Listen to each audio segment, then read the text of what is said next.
And good evening, everybody, and welcome in to the campus of Tattnall Square Academy. It's another football Friday night on DSPNSports.com. I am Russell Deese, and tonight we return to the friendly confines of Jack Baines Field on the campus of Tattnall Square Academy. And I am joined in the booth right now with my broadcast partner, John Kosater, who's had a chance to look at these Trojans a lot this year, whereas we've had 3 opportunities to look at the Vikings as well here on the network.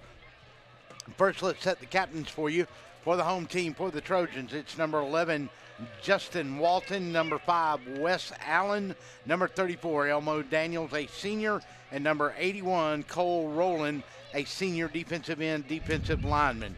For the visiting Vikings, it is going to be number 8, Dylan Cox, number 22, Griffin Brown, number 54, Hunter Squires, and number 55, Robert White. We've had the toss of the coin.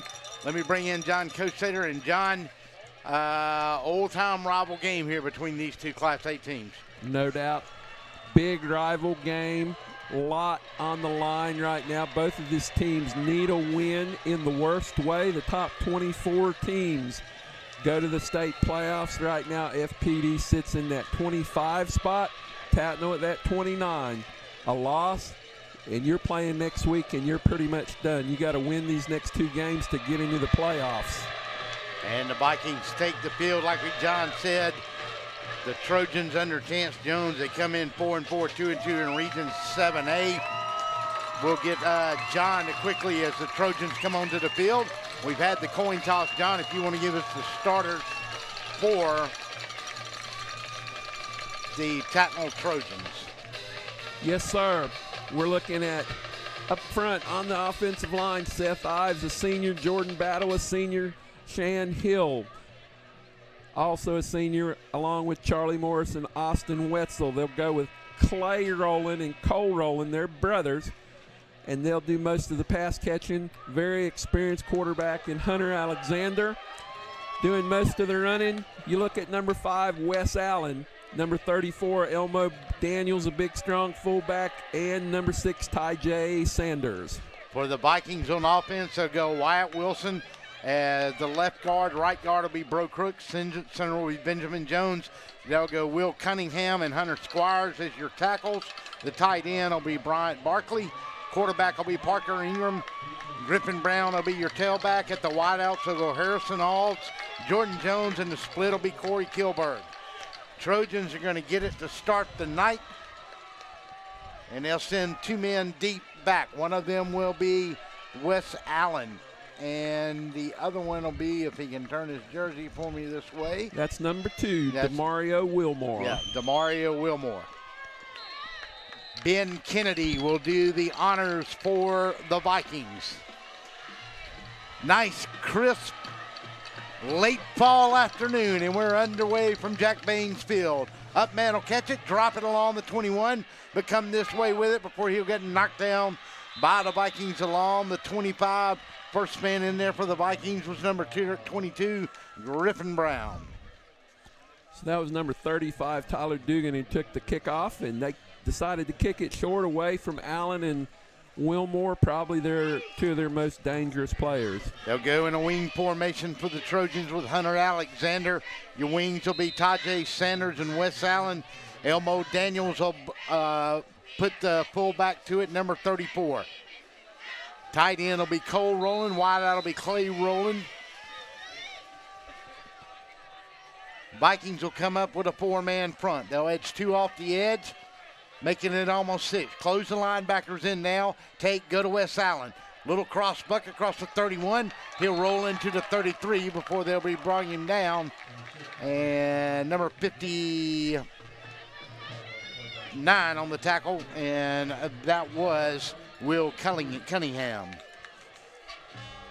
Tough to pick these numbers up down there with the Tattnall. I think that was Ty J. Sanders with the carry right there. Wes is usually on the other side, and the only reason I know that is because I've seen a lot of Tattnall football this year. You're right. That may have been Ty J. Correct. And there goes Wes Allen in motion.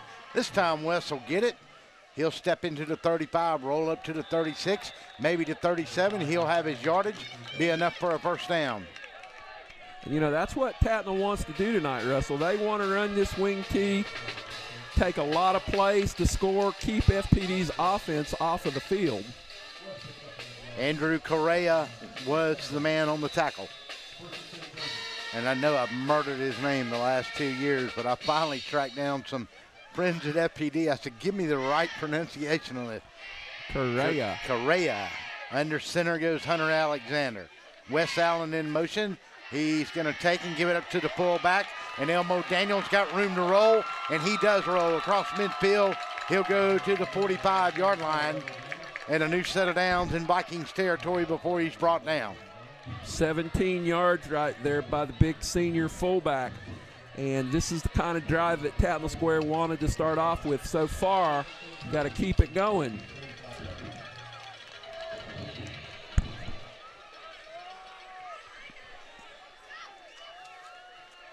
Hunter Alexander this time going to take and give it to Tajay Sanders. He's going to cut inside.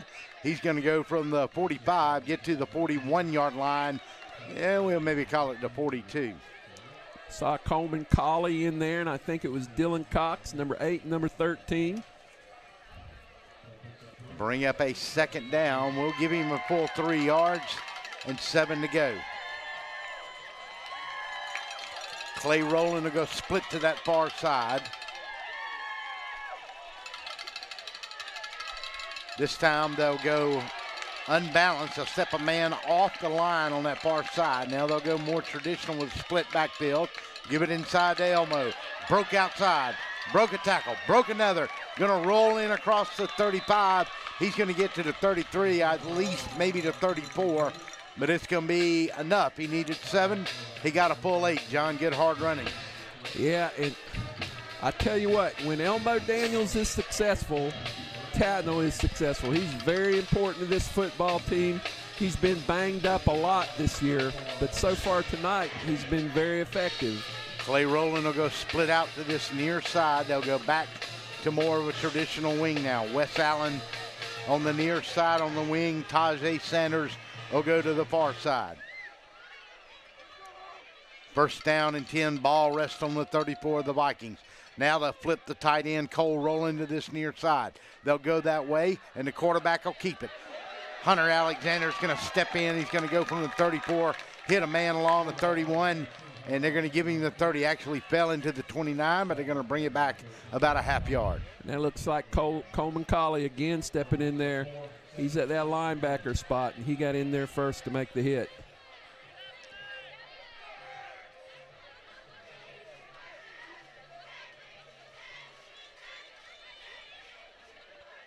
They'll flip the wide to the far side this time. Unbalanced to the left. Take, go. Quarterback's going to keep it, going to run it inside. Got room to run. 20, 14-yard line, maybe. They're going to give him the 16 where he stepped out. Number 15 was the man over there to hit him, and that was Andrew Correa. That's kind of a new wrinkle for Tattnall.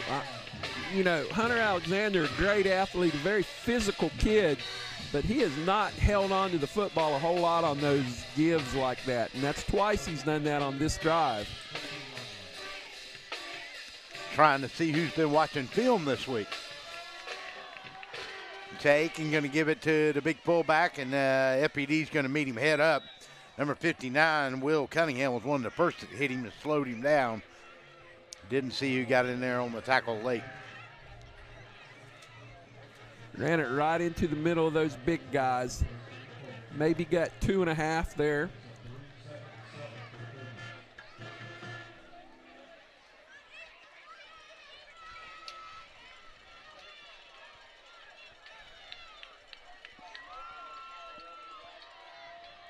Hunter Alexander comes up under center.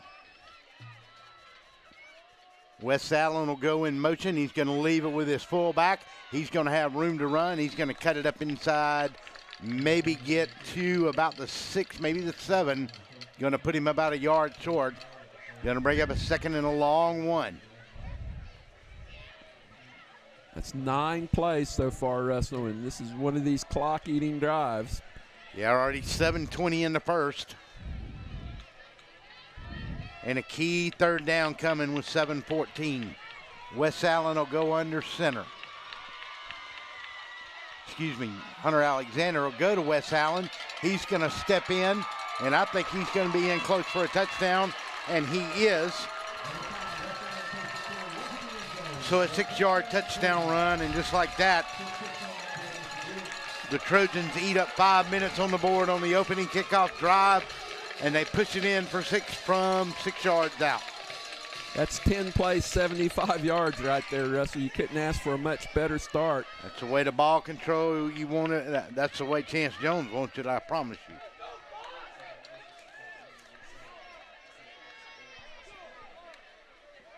Snap, touch, kick is up. Good, timeout on the field. Trojans lead it 7-0, 75-yard drive to open the game. We'll be back. Anyone can deliver pizza. Only Marco's can deliver America's most loved pizza. Hot and fresh and right to your door. Dough made from scratch every day. Sauce from our original recipe. And authentic toppings like crispy Old World pepperoni. Because the Italian way is worth celebrating. Every day at Marco's, get 2 medium, 1-topping pizzas for just $6.99 each. Hello to America's most loved pizza. Hello, Marco's. Welcome back to Jack Baines Field on the campus of Tattnall Square Academy. Good-looking opening drive by the Trojans, John Coach Leader. You know, if Chance Jones dreamed about it at night, he couldn't have dreamed of a game starting better than that right there. Camden Ford will do the honors. Jordan Jones is one of the deep men. It'll go to the other side. He'll take it along the 16. Going to step in the middle of the field and get up to about the 31 before he is brought down. And that is number 24 on the return, Matthew Hurt. Well, we get to see an offense that had a little bit of success last week against undefeated Mountain LaSalle. Parker, Griffin Brown, Harrison Alds. They moved the ball at times pretty well against that Mountain LaSalle team last week. Very capable, very good quarterback. They've shown they can run it. This is a tricky football team because they can do a little bit of everything. Corey Kilberg to this near side, Jordan Jones to the other. Go to Griffin Brown. He's their leading rusher, over 600 yards, and he shows you why. He'll go from the 30 all the way to the Tattnall 45, and that is a 30-yard pickup. Yeah, that was too easy. There's no other way to put that. Yep, had the lead blocker in the backfield. Now, this is something a little different than last week, where they did not have the second running back in there on a lead block. Hey, that was about as easy a 30 as you can get. I mean, seriously. Parker Ingram now in a shotgun. Griffin Brown will be back there with him. Going to take and go to Griffin Brown again. He'll step in, and the Trojans this time will meet him head up and push him back, but he'll get about 2 yards on the play. Kyle Johnson in there, and Cole Rowland, a bunch of Tattnall guys got a piece of him that time. They're going with the second backs, number 43, and that is Graham Meyer. Now they'll go to a traditional I. Ingram didn't see a lot of this last week. Going to take, going to fake, going to roll out. Got pressure, came his way. Had a man just jumped in there, number 17, Hunter Alexander, and knocked it down. Quarterback on quarterback. Gotta love when a quarterback gets in there and knocks down a pass. Yeah. Welcome to single A football. Amen to that. You gotta love it.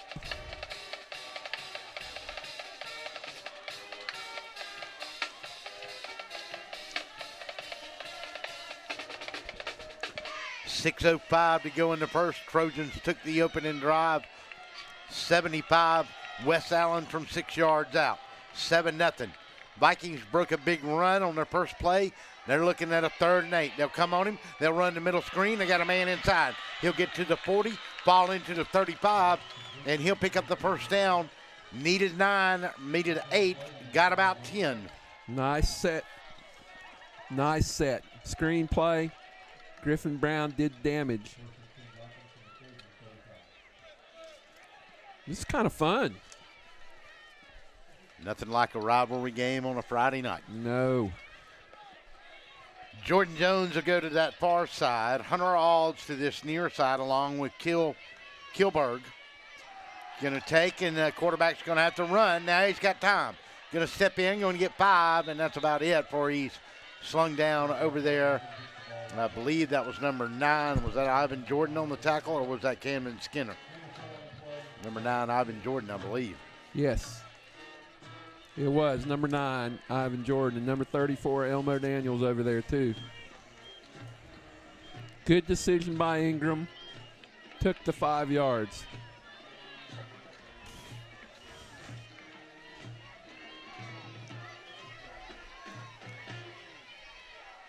Ingram with a little shuffle pass to Griffin Brown. He's going to be brought down after he got a couple on the play. Now, what I've seen that Tattnall is doing different, Hunter Alexander's been playing a lot of strong safety this year. He's kind of moved up to that edge over there, almost like a defensive end today, and he's doing a good job over there. Yeah, and the backside over there is number 6, Tajay Sanders with him. Now they'll go 4 wideouts.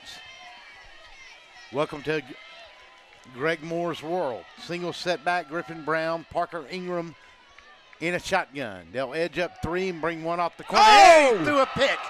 Threw a pick. He was throwing it outside, trying to go to Harrison's Ald, and it was picked off by number 7, and that is Clay Rowland. Clay Rowland, the sophomore, comes up with the first big play of the game. It's like he read that. Boy, he read it like a book, didn't he? And I'll tell you, John, Parker Ingram got to get that ball out quicker, too, because that gave him time to read and break on that pass. No doubt about it. That's a lot of good film watching right there. They had seen that play, and Clay, now if the guy threw it 5 yards down the field, Clay was already in the backfield practically. It would have been bad, but perfect read right there. Yep. Turnover is going to be a huge part of this game, Russell. So the first big one of the night goes to the Trojans. Hunter Alexander under center. They'll go in the wing with Tajay and Allen and Daniels. Sanders to this side. Going to cut in. Going to get hit right about the 40. Pick up a 2. One of the first men to get him and be in there on the tackle was number 43, Graham Meyer. He's already played a good game here tonight.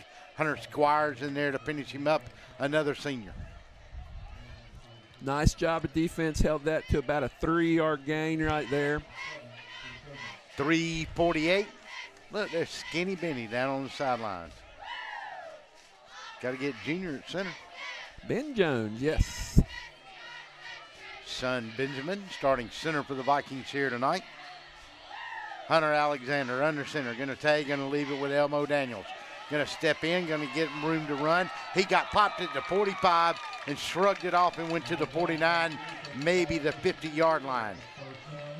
43, Meyer in there again. They're having a little trouble with Elmo. Elmo's got 41 yards rushing already. And one thing's obvious. Elmo's about 220 pounds. Elmo doesn't like the heat, you know. He might just love this nice, cool weather. Like Papa Bear out there tonight, baby. Well, he would have already asked to be out of this game for a couple plays about 3 times in the heat. Well, he's got a low center of gravity, so you better get low with him if you're going to take him head up. Hunter Alexander going to take and going to give it to Wes Allen. Change of pace. He'll go across the 50 on a first down play. He'll pick up 4 on the play, go to the 48. Make it to 47, I'm sorry. Saw number 59 in there that time, Will Cunningham, another junior.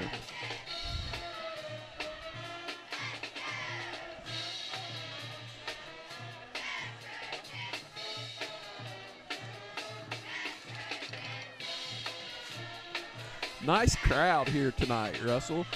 Yes, there is. Both sides always is for this game. Hunter Alexander now under center on a second down. We'll call it a short 6. Going to leave it with the big man, Elmo Daniels, and he's going to rush forward. He's going to go from the 47. They'll give him the 43-yard line. Pick up a 4. It's going to be third down and 2. No negative plays so far for Tattnall. That's just huge also. FPD hadn't been able to penetrate a whole lot, and this would be a huge play right here on 3rd and 2. Griffin Hardy is now in at tight end. They'll go unbalanced to this near side. Wes Allen in motion. They'll throw it up too high for him, and man got in there and got him. And I believe that was number 55, John, and he shot the gap. Maybe nice 65, play. I think, maybe. 65, Wyatt Wilson. Yep. And there's that first stop, that first throw for a loss. I didn't mean to call it right then, but that's going to force Tattnall Square to give it up. I didn't like the way the ball was pitched. You got to get that lower and quicker and get it going. Yeah, I don't know if Wes was late on the motion or the pitch was just a little too high. Fullback's got to pick up one of them 2 blocks, too. No doubt about it. And, you know, they're rushing hard in the middle because they probably think Elmo's going to get the football right there. So if they could have got around the end, Wes obviously has the speed to get around the end. It's a high snap. Kicker's going to get it away. Jordan Jones is going to catch it along the 12 and immediately get brought down. Let me get that number. And I believe that was number 2, Demario Wilmore on the tackle. It was. Great job. Jordan Jones on the return for the Vikings. 42 seconds in a quick moving half. Son, we're 21 minutes in. We've gone out of the first. Hey, gotta love that. Woo, getting ready for Jacksonville tomorrow. I know I am, but I'm into this right now. Hey, this is like Sunday school for church, son. Parker Ingram going to throw out in the flat, and almost picked again. My. Trying to go to Harrison Alds. And I'll tell you what, Clay Rowland. He's wanting to have a game, isn't he? He's reading Mr. Ingram like a book. He had a chance at that football. You know, and I think back in that close game in that first half in the Mount of Sales last week, similar thing, Harrison Alds, who was trying to catch that pass right there, had one go right through his hands like that to a Mount of Sales receiver who took it the distance for a touchdown. Parker Ingram in a shotgun, going to leave it with Griffin Brown, and no, sir, the Trojans are going to stand him up and send him backwards. And that was Hunter Alexander with the initial hit right there. Hunter's Yes, going to trying to have himself a game too. So that was maybe a yard. Evan Daniel comes out of the game along with 71 Chan Hill for the Trojans. They go with that 4-man front. They're actually almost in a 4-4. And let's see, that's going to end the quarter. We'll take a timeout. 7-0, hang on. Rivalry week continues. We'll be back after this timeout. Trojans lead it.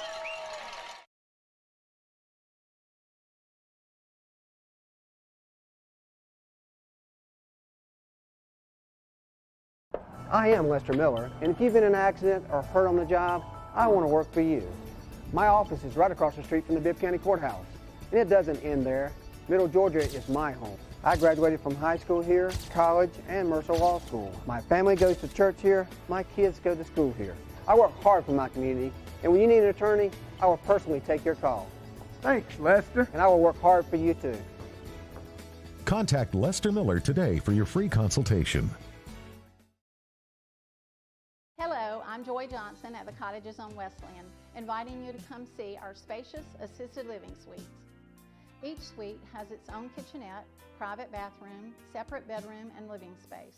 We provide meals, housekeeping and laundry services, personal care assistance, and a variety of daily activities. Come by and visit us soon. You'll see why our residents feel at home and why families trust their loved ones to us at the Cottages on Westland.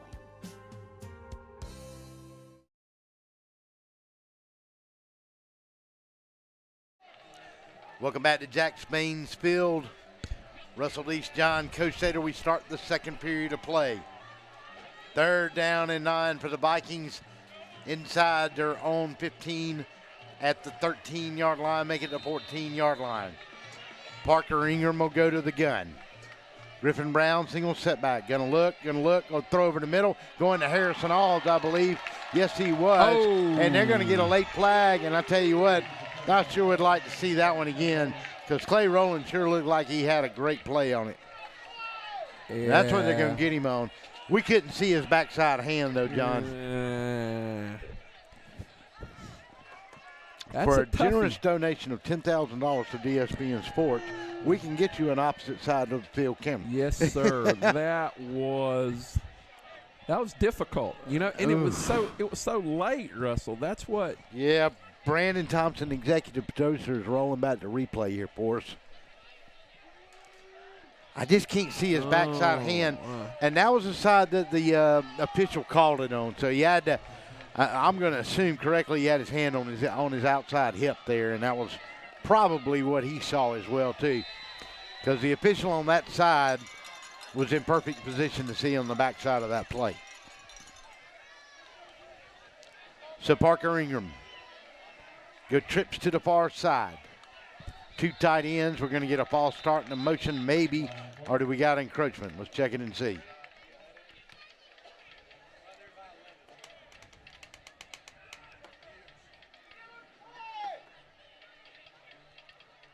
After the 15-yard penalty, we're going to get a false start, so that'll move them back 5. So from the 29 to the 24. I'm not going to say what we call that. So the guys in the jailhouse stripes, the zebra stripes. Yeah, they're not agreeing, obviously. 11:50 to go in the second. 7-0. Jordan Jones will split to this near side. Kilberg will be far to that side. Harrison Alls will be slot. Take and going to look. Going to get it knocked up, and that's number 81. Got in there, Cole Rowland. And I'll tell you what, John, this Tattnall defense has started out on the right foot. Well, I'll tell you, 6'4.5", number 81, Cole Rowland coming from one side, and 6'3", Hunter Alexander coming from the other side. That's two hands those big kids have already got hands on. Two balls they've got hands on already. And, you know, that's out of 5 passes, and Ingram's off to a 1-5 start so far. Quit laughing. It's not that funny. So, inauspicious start, 11:44 all around. Be quiet. In a shotgun, Parker Ingram gonna fake, got time, gonna throw it up top, and almost picked off. He was trying to go to Kilberg, no, Harrison Alls, and back deep on the coverage was Demario Wilmore, and he's just a 9th grader. Nice looking 9th grader. By next year, he'll probably be one of the feature ball carriers on this team. But right now, very good coverage. And Mr. Ingram has started off 1 of 6, and he is a big, big part of this offense. Yep, 11:38 in the second now.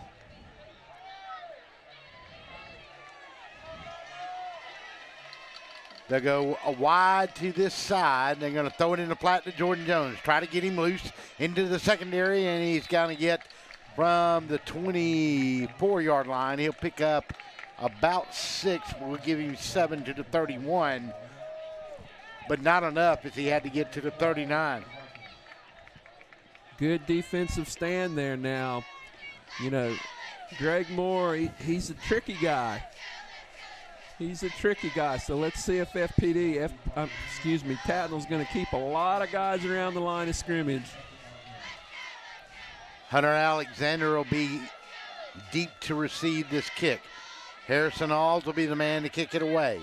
Got his toe in it, doesn't really turn over for him, and a fair catch is going to be called on the 40-yard line, and that's where the Trojans will take over with 10:50 to go in the first half of play with a 7-0 lead.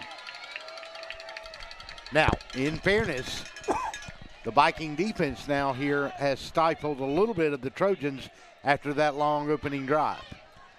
They were able to slow them down on that last drive. Let's see. This is a big drive in this game, you know, because here's the thing. At only 10:50, we've only got this third possession for Tattnall and only 2 for FPD. Yep. Quick moving game. Let's keep it that way. Nothing wrong with quick moving. Cole rolling the tight end. They'll put him on the far side this time. Sanders and Allen on the wings. Elmo Daniels, you know it. Allen will come in motion. Quarterback's going to keep it, going to step in, going to pick up 8, maybe 9 big yards. They're going to give him 8 on the play. 2nd and 2 for Alexander. Number 13, Coleman Colley in there with the tackle. Also number 44, Harry Greer. And Hunter's doing a great job of reading that option, making good decisions. Yeah, Graham Meyer and Harry Greer are already having a pretty good night on defense for the Vikings. So now the Vikings will bring 6 across that front. They'll go 4 down, 2 on each end. Wes Allen will fake the motion. Oh, this is going to be a good play if he can get it loose. He's got a man, going to overthrow him. You can see it's going to work right there. They had 6 up in the box, and they had everybody else bunched up, and they knew when you saw Wes Allen fake the motion and go inside on the block that they might go up top with it. And Hunter can throw it, no doubt about it. I've seen him at times look just unbelievable throwing the ball. He just missed Clay Rowland. Clay Rowland has played a big part in this first half. It was there. 2 steps too long, maybe. But that's a great play call on 3rd down and 1. That was 2nd and 1. Brett Brantley, I mean, why not? You got a down to play with there. Brett Brantley to this near side. Tay going to give it to the big fullback. He's got it. Room to run. He's going to get brought down by Correa, but not before he picks up 6. He needed only 1. Yeah, let's hope. No, I'm sorry. They're going to give him from the 49 to the 47. So good 4-yard pickup. 4-yard pickup.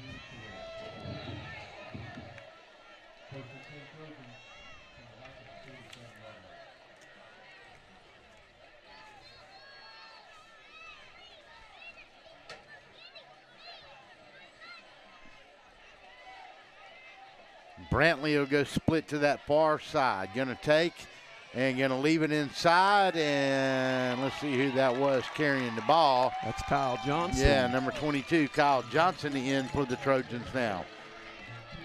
That's all of 5'7" and 150 pounds of fullback right there. He's a different kind of runner than Elmo. Boy, he's a little tough as nails, though. I was calling him 5'6", 140, and he came up to me and says, no, 5'7", 150.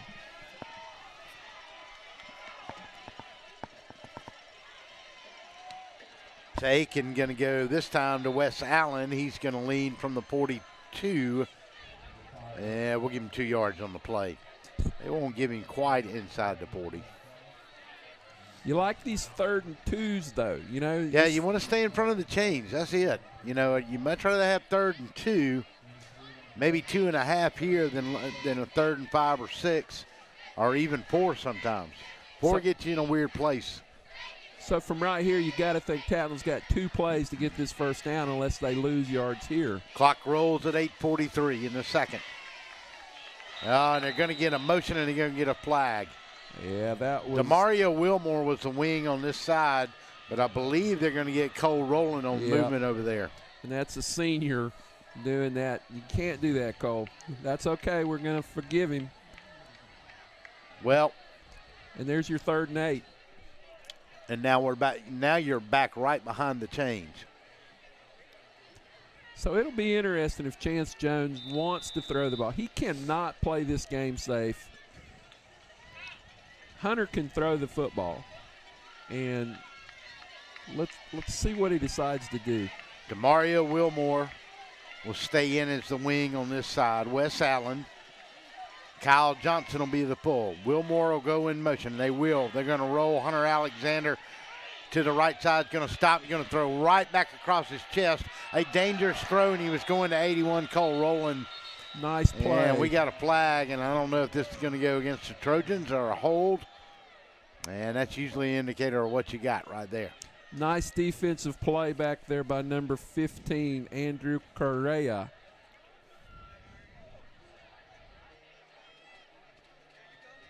Didn't look like Alexander got enough air under that ball, and that's going to be another flag on Tattnall.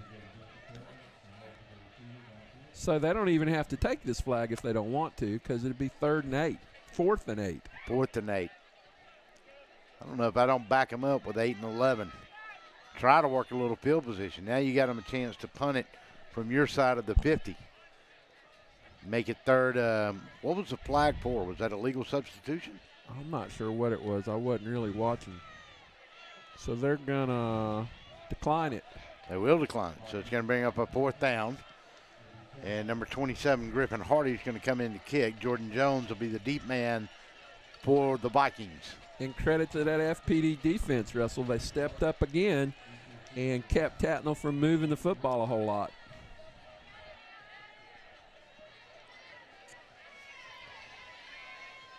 So maybe an opportunity here for Tattnall to pull the Vikings deep. But Jordan Jones is a man you don't want to get his hands on the ball and give him an opportunity. Vikings look like they went for the block, and this is going to be a great kick. And they're going to call that a touchback. I'm not for sure he didn't down that ball at the 1-yard line. That's a tough call right there. Yeah, what is he doing here? Is he marking it? And I think they're going to discuss it here.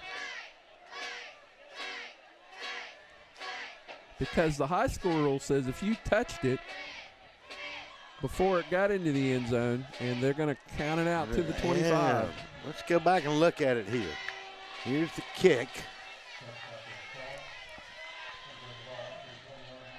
I don't know, just too hard to tell. Oh, I stopped it there.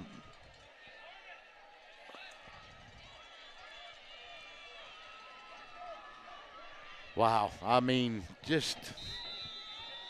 Yeah. I mean, it looked like to me he touched the ball before he got carried into the end zone. So the Vikings get a break, and they'll go out with it along the 20-yard line. Jordan to this side. Going in I formation, going to give it to Griffin Brown. And he's going to pick up good yards on a lead block. And going to get it out to the 27-yard line. So a 7-yard pickup for Brown. He's been good so far. He's over 40 yards rushing. 32 of those were on the 1. 7:52, 7:47 now. Jordan Jones to this near side, staying in I formation. Going to go to Griffin Brown again. He'll fall forward to the 30. He may have enough for a new set of downs. Somebody got a hand out there. He might have gone for a little more. That was Jordan Battle, one of the big seniors up front. Got a foot, but still gained about 5 yards.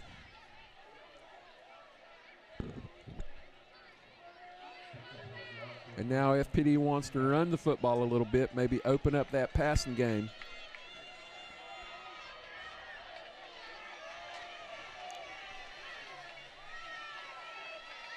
Stay in an I. Go to Brown. He'll step in, and he got popped. Number 34 that was in there to hit him first, I believe, on the play. That was Elmo Daniels. Here goes Elmo. The matchup that looks very enticing over here. You've got Jordan Jones over here being played one-on-one by Ty J. Sanders. That's just dangerous. Ty J's a great athlete, but, I'd have to give the athletic vote maybe to Jordan Jones on that one.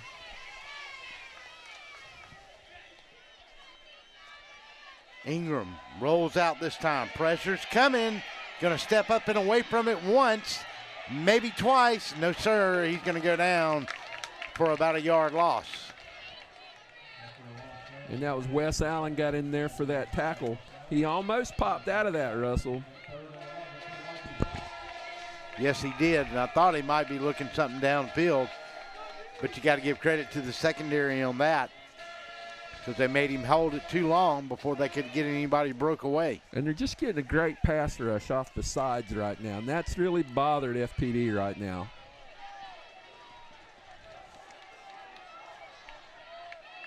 Correa will go to that far side. Jordan to this near side. Under center will go Ingram. Drops straight back. He's got time now to collapse on him, and he's going to go down, and a man's going to get in there that couldn't hold him, block on him too long. And I think it was Cole Rowland, wasn't it? Mr. Cole Rowland having a big game here. So 5:29. Vikings are going to have to kick it away again. Hunter Alexander will be the deep man on the play. Parker Ingram will do the honors. And Ingram looks like he's a little shook up out there. Yeah, I noticed him limping just a tad before the last play, and he didn't get off the field real good right there either. High snap. Oh. And it's blocked. And I'm telling you, I think that kid's hurting. Oh, and my let's goodness. see, did the Vikings recover it, or did maybe Tattnall's got it? No, the Vikings say they got it. And let's see, that's right near the first down marker. If it was a fumble by Tattnall,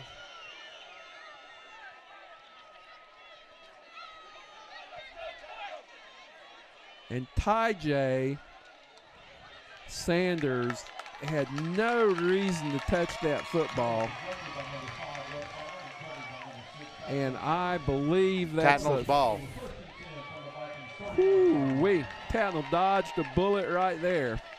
It did, and I tell you, I'm not for sure it's not something on the right side of his body that's hurting Parker Ingram, because he really never extended the ball to punt it. It's like he was keeping it in close to his body, like it may have been a shoulder or an elbow, or maybe even something on the rib cage that's bothering him on that side after that last tackle. No doubt about it. No doubt about it. And that's bad when you take the sack and you're hurting, and then you have to try to punt the football. Yeah, and Harrison Alls has handled some of that punting duty this year. I'm surprised that the coaches didn't maybe look and see that. It looks like something's going on there. Tattnall Square, very lucky. Ty Sanders is going to get a lesson over there on the sideline about do not ever do that again. Yeah. Could have been a huge, huge break for FPD. 3:56 to go in this period. Still a 7-0 ball game. Smoke from the grill kind of hanging over. It's kind of you can tell it's like fall settled in here a little bit tonight. Gotta love it. Gotta love it. The first cold weather game to this year. In game 9. Game 9. Only in Middle Georgia. 4 Fridays ago on October the 3rd, it was 103 degrees. Yeah, unbelievable. And you probably put me on the sideline that day. Yeah, they changed the clock back to 4:08 too. So Alexander under center going to take, and he's going to put it on the ground and almost turned it back over. I believe he got on it. Number 54 was waiting there for it though, Hunter Squires. You know, really, truly, Tattnall Square needs to put some points up right here. FPD, they're an explosive offense. We've seen it before. They get the ball to start the third quarter. And you're just not going to shut this FPD team down the whole night. Austin Wetzel comes over out of the game, a senior.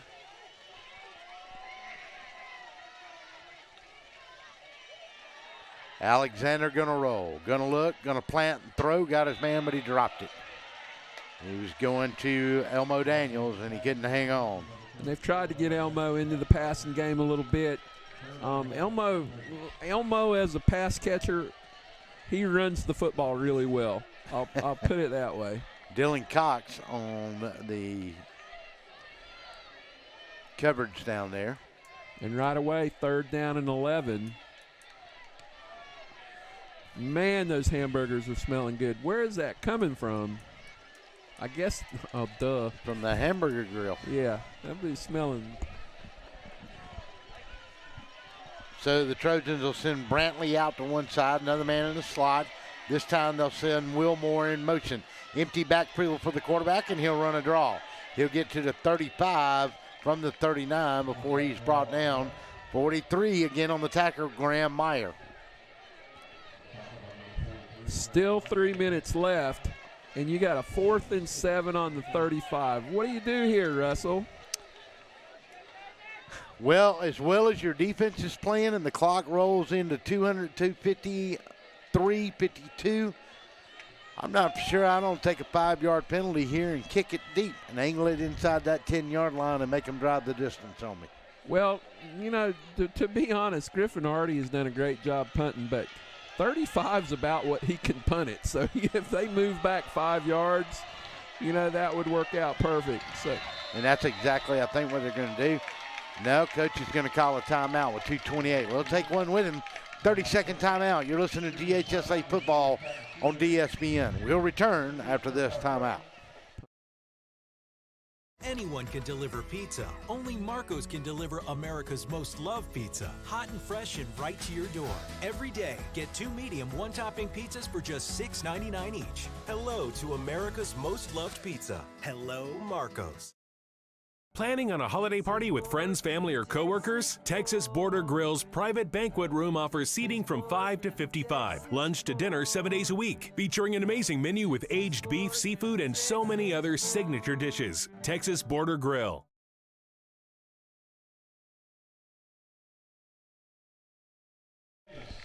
Welcome back to Jack Bain Field on the campus of Tattnall Square Academy. Russell Deese, John Kosader. We're going to start looking for some scores in some other games here around the area tonight. 2:28 to go in this one. Tattnall drove it 75 yards and got a 6-yard plunge from West Allen. And that's been all the scoring in this one, part of the 5-mile rivalry in North Bibb County between these two schools. And they've been going at it since 1967, I believe. Give or take. Make it 69. 2:28.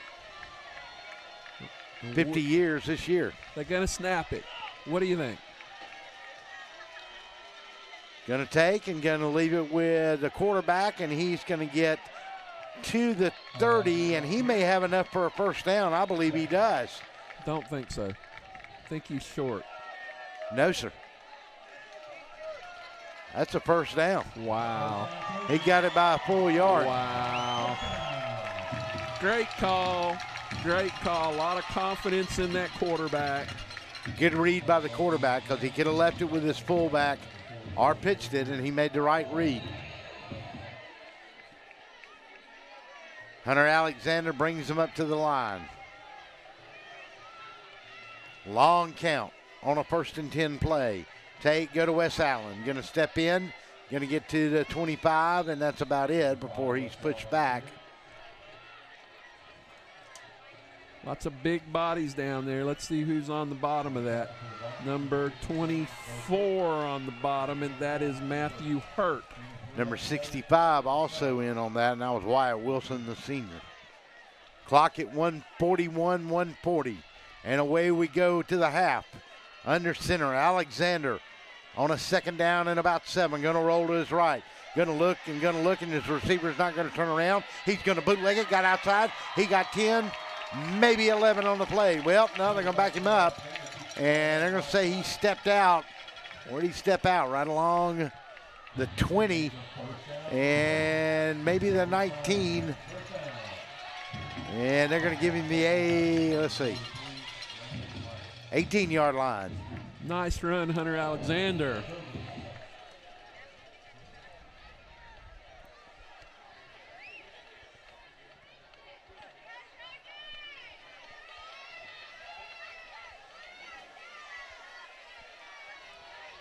Tattnall's not going to be in a hurry. They don't want FPD to see that football.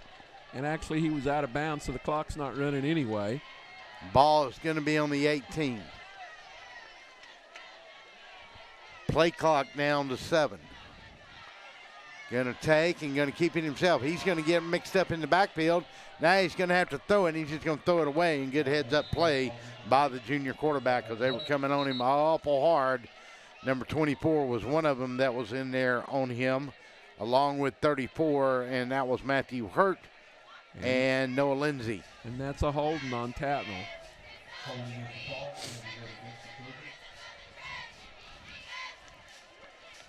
So that'll back them up 10 from the 20. Take them all the way back to the other hold occurred around the 21. So that's going to take them back to the 31. And they got to get to the 8 to pick up a new set of downs. And they're going to have to get it on the 7-yard line side of the 8, too. Now, Tattnall Square has one of those soccer kids as their kicker. His name's Camden Ford. And he's been very good on extra points, but he's struggled a bit on field goals. So they need to get him as close as they possibly can. They'll snap it at 76 seconds to go in the half. And they're going to run into each other. The quarterback and Elmo Daniels ran slap into each other. And they're going to have a talk about it, and they both look at their play card on their wrist and go, wait a minute, you called it, no, I called this. And we'll know in a minute who missed that call because they are coming over to their coaches. I would almost bet the house that it was Elmo that. Well, they neither one were extremely excited about that outcome. Yeah. So 68 seconds to go here in the half. And let's see what we can find as far as updates go. And so far, I'm not having a whole lot of luck with that. Yeah, me either. Going straight down that list. Lots of great football games. But the internet isn't the greatest up here either. Oh, yes, it is.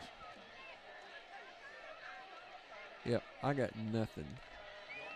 Yeah. Yeah, let's see. We got Mary Persons here. They lead Perry 7-0 with 6 minutes left in the quarter. I believe that's the last we had.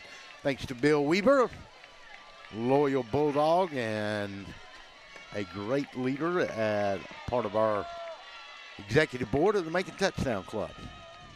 68 seconds. Want to remind you, Monday night, head of the Chick-fil-A Bowl will be here to speak with us on Monday at the Methodist Children's Home. Next Thursday night, Gridiron Gab live from Marco's Pizza. Hunter Alexander's going to roll, and he's going to be chased, and the man coming after him was Dylan Cox, and he was coming in a hurry. And that's going to be another 4-yard loss here. So this drive is going in the opposite direction. They're at the 37, 38 now. And got to get to the 8, so 3rd down and 30. And they need. And ran him out of bounds, too. And they need, let's see, they're on the 38. They need 24, 10 to 15 yards even to try a field goal. If they get to the 30, I don't think they're trying a field goal. They've got to get inside the 30, I believe. Play clock down to 10, 59 seconds when they snap it. Hunter Alexander, the clock is stopped on the out-of-bounds play. He'll take it. He'll give it inside to a tailback, and he broke a tackle. And he's going to off to the races to Mario Wilmore. That's going to get down to the 20. They had him on the line of scrimmage, and somebody just flat missed him. And that may have been Coleman Colley that missed him. And, you know, that puts them in that area. Is that clock running, Russell? I can't see that clock. Clock's running at 34, 33. They're going to let this thing run down, and then they're going to try like so a it's 8 seconds ahead of the play clock. Or they're going to go for it. I don't think they're going to go. They may as well try a field goal. The kid is not bad. Yeah, this ball would be put down about the 27. It'd be a 37-yard attempt, maybe to 38. Down to 2, down to 1, and we'll get a timeout from I'm Tattnall. sure that's what they're going to do. Camden Ford. Let's see. End of the first, Stratford 27, Twiggs County nothing. Twiggs, though, is facing first and goal at the Stratford 5. Thank you, Brandon Thompson. So this is going to be a big kick for this kid. He's a junior, never played football before. I actually talked to him before the game. And, you know, he's going to be a good kicker, but like I said, first year playing football. He's done a great job on extra points, has not been real successful on this. He's one of these kids, Russell, you know, soccer players. He's got the leg to make this. It's you know, maybe a little confidence right now, but hey, give him the chance with 1 minute, with 1 second left, a great opportunity. Well, he's got 6 seconds here, and they're going to place it down on the 28. So Hunter Alexander's got to get the hold. Got Colquitt County at Lowndes tonight, too. That'll be one to keep an eye on. Play clock down to 12. Trojans looking to add a score on the night. Kick is high enough, long enough, and it is no good. Wide to the left. Yeah. Not for sure why that took too long to decipher, but we'll go to halftime. Your score, Tattnall leads it 7-0 in the 51st meeting between the Vikings and the Trojans. We'll step away for a timeout, come back and get ready for the second half. You're listening to Georgia High School Association football on DSPNsports.com. 7-0 is your score at the half. Trojans on top. We'll be back.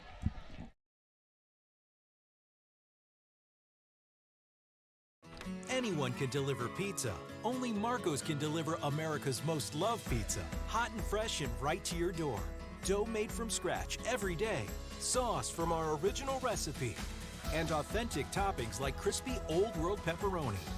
Because the Italian way is worth celebrating. Every day at Marco's, get 2 medium, 1-topping pizzas for just $6.99 each. Hello to America's most loved pizza. Hello, Marco's. I am Lester Miller, and if you've been in an accident or hurt on the job, I want to work for you. My office is right across the street from the Bibb County Courthouse, and it doesn't end there. Middle Georgia is my home. I graduated from high school here, college, and Mercer Law School. My family goes to church here. My kids go to school here. I work hard for my community, and when you need an attorney, I will personally take your call. Thanks, Lester. And I will work hard for you, too. Contact Lester Miller today for your free consultation. Hello, I'm Joy Johnson at the Cottages on Westland, inviting you to come see our spacious assisted living suites. Each suite has its own kitchenette, private bathroom, separate bedroom, and living space. We provide meals, housekeeping and laundry services, personal care assistance, and a variety of daily activities. Come by and visit us soon. You'll see why our residents feel at home and why families trust their loved ones to us at the Cottages on Westland. Anyone can deliver pizza. Only Marco's can deliver America's most loved pizza. Hot and fresh and right to your door.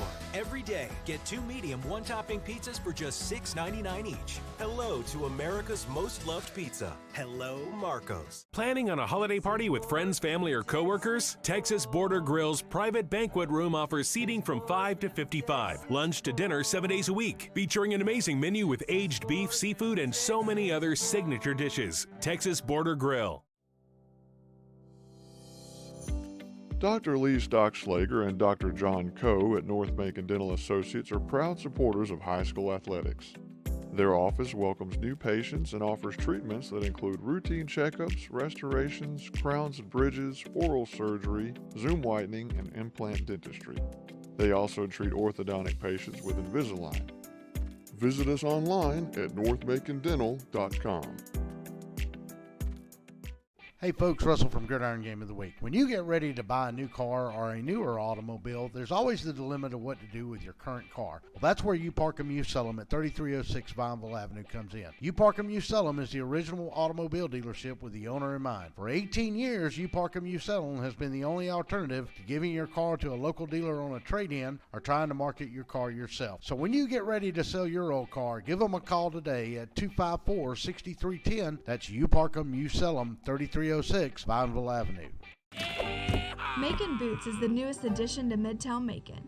With brands like Rocky, Ariete, Georgia Boots, and more, Macon Boots can help you find the boots you're looking for with unbeatable prices. Whether it's boots for work, everyday wear, or maybe boots are just your thing, we have a whole selection from America, Canada, and Australia. While you're here, make sure to check out our authentic belt buckles, handmade knives, genuine leather wallets, and much more that you can only find at Macon Boots. We fit Macon.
you say, my attorney met with me personally? Thanks, Lester. Thanks, Lester. How do you say, I got the compensation I deserve? Thanks, Lester. Thanks, Lester. How do you say, I won my court case? Thanks, Lester. 谢谢 Lester. Thanks, Lester. You're a good man. I am Lester Miller, and I will get you the compensation you deserve. Thanks, Lester. He ain't afraid of no one.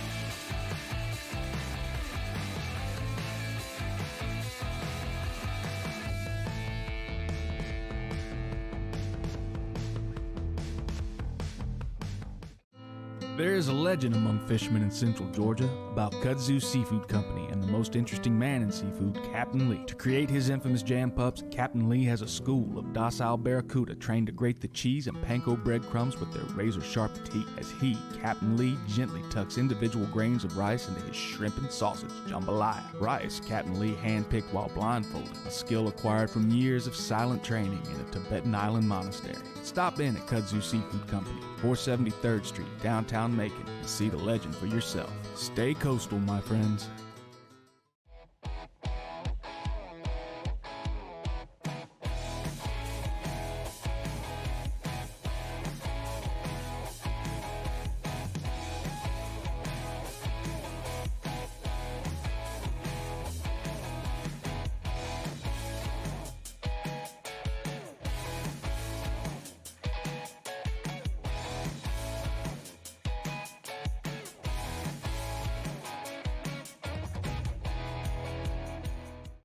I'm King Kemper, and on behalf of the Macon Touchdown Club, we want to take a moment to thank the many individual, corporate, and community supporters in the Middle Georgia area that continue to support the Macon Touchdown Club and its educational foundation. The Macon Touchdown Club was founded in 1946, making it one of the oldest touchdown clubs in the South, honoring student athletes. As we enter our 74th year, the Macon Touchdown Club Educational Foundation has awarded over $350,000 in college scholarships to local high school scholar athletes. All of this has been made possible by the generous support of our members, corporate sponsors, and the Middle Georgia community. On behalf of the Macon Touchdown Club, we would like to thank you for your tremendous support. To find out more about becoming a member of the Macon Touchdown Club, our educational foundation, and this year's schedule, please visit MaconTouchdownClub.com.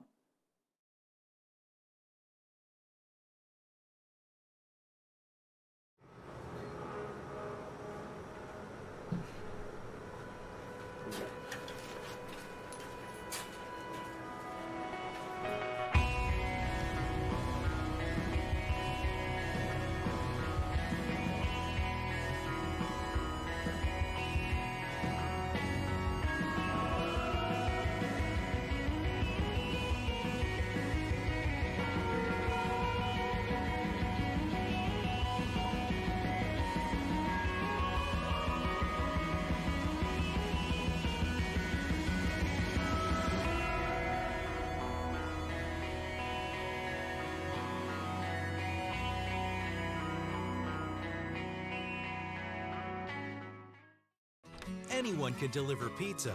Only Marco's can deliver America's most loved pizza. Hot and fresh and right to your door. Dough made from scratch every day. Sauce from our original recipe. And authentic toppings like crispy Old World pepperoni. Because the Italian way is worth celebrating.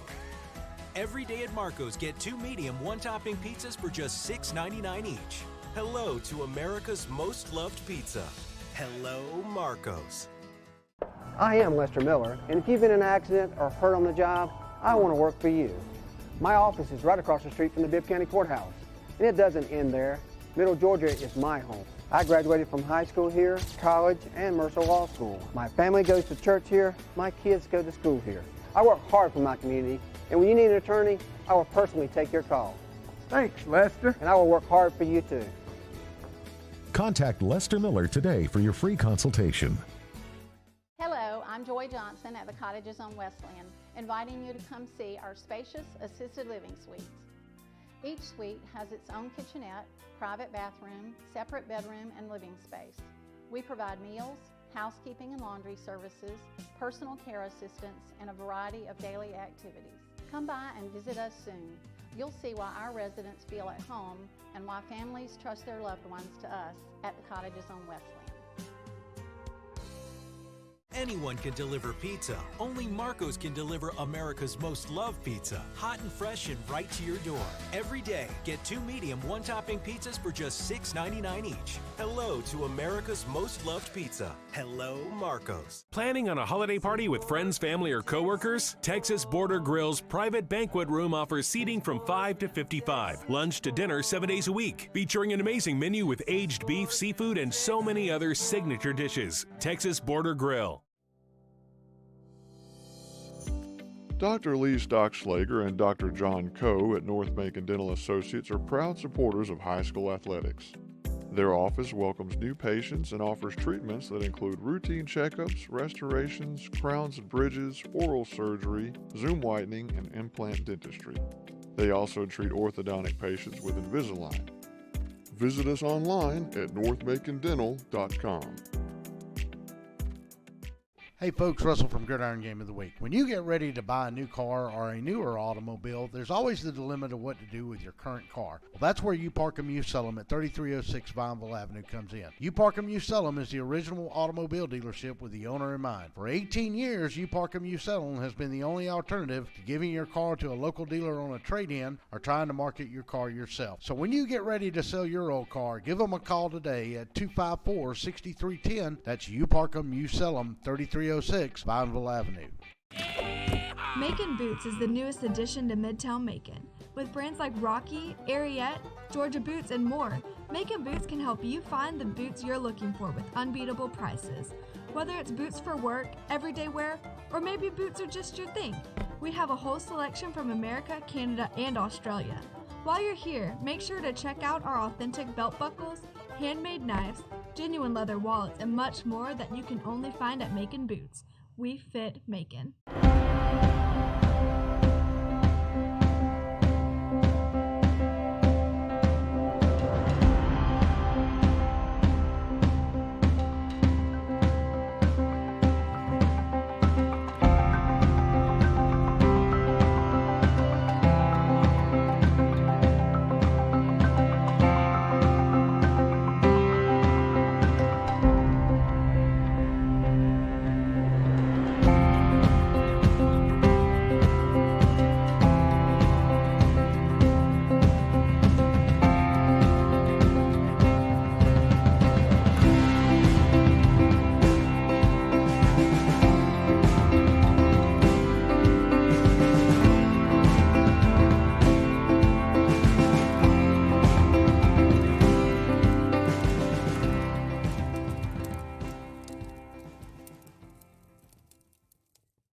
How do you say, my attorney met with me personally? Thanks, Lester.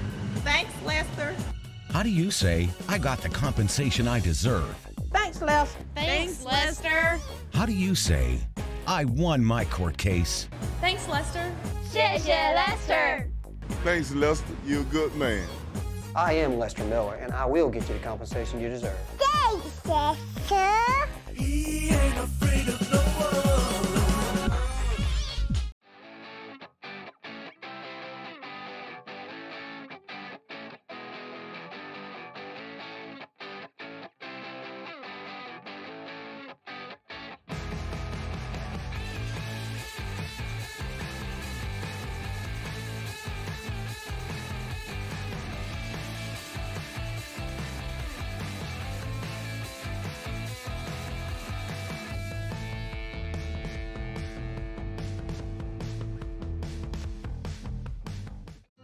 There is a legend among fishermen in central Georgia about Kudzu Seafood Company and the most interesting man in seafood, Captain Lee. To create his infamous jam pups, Captain Lee has a school of docile barracuda trained to grate the cheese and panko breadcrumbs with their razor-sharp teeth as he, Captain Lee, gently tucks individual grains of rice into his shrimp and sausage jambalaya. Rice, Captain Lee handpicked while blindfolded, a skill acquired from years of silent training in a Tibetan island monastery. Stop in at Kudzu Seafood Company, 473rd Street, downtown Macon, and see the legend for yourself. Stay coastal, my friends.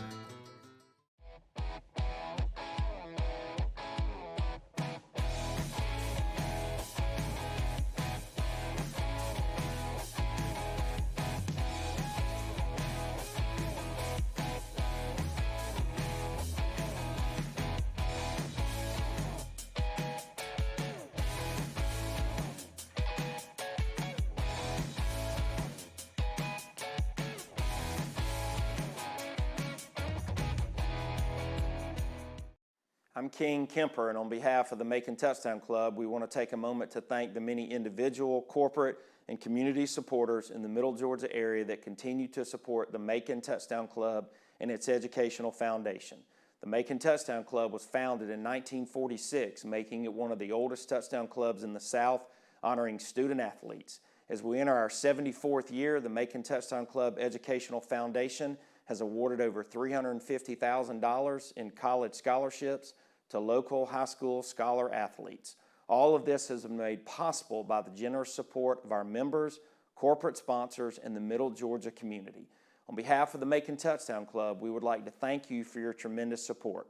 To find out more about becoming a member of the Macon Touchdown Club, our educational foundation, and this year's schedule, please visit MaconTouchdownClub.com.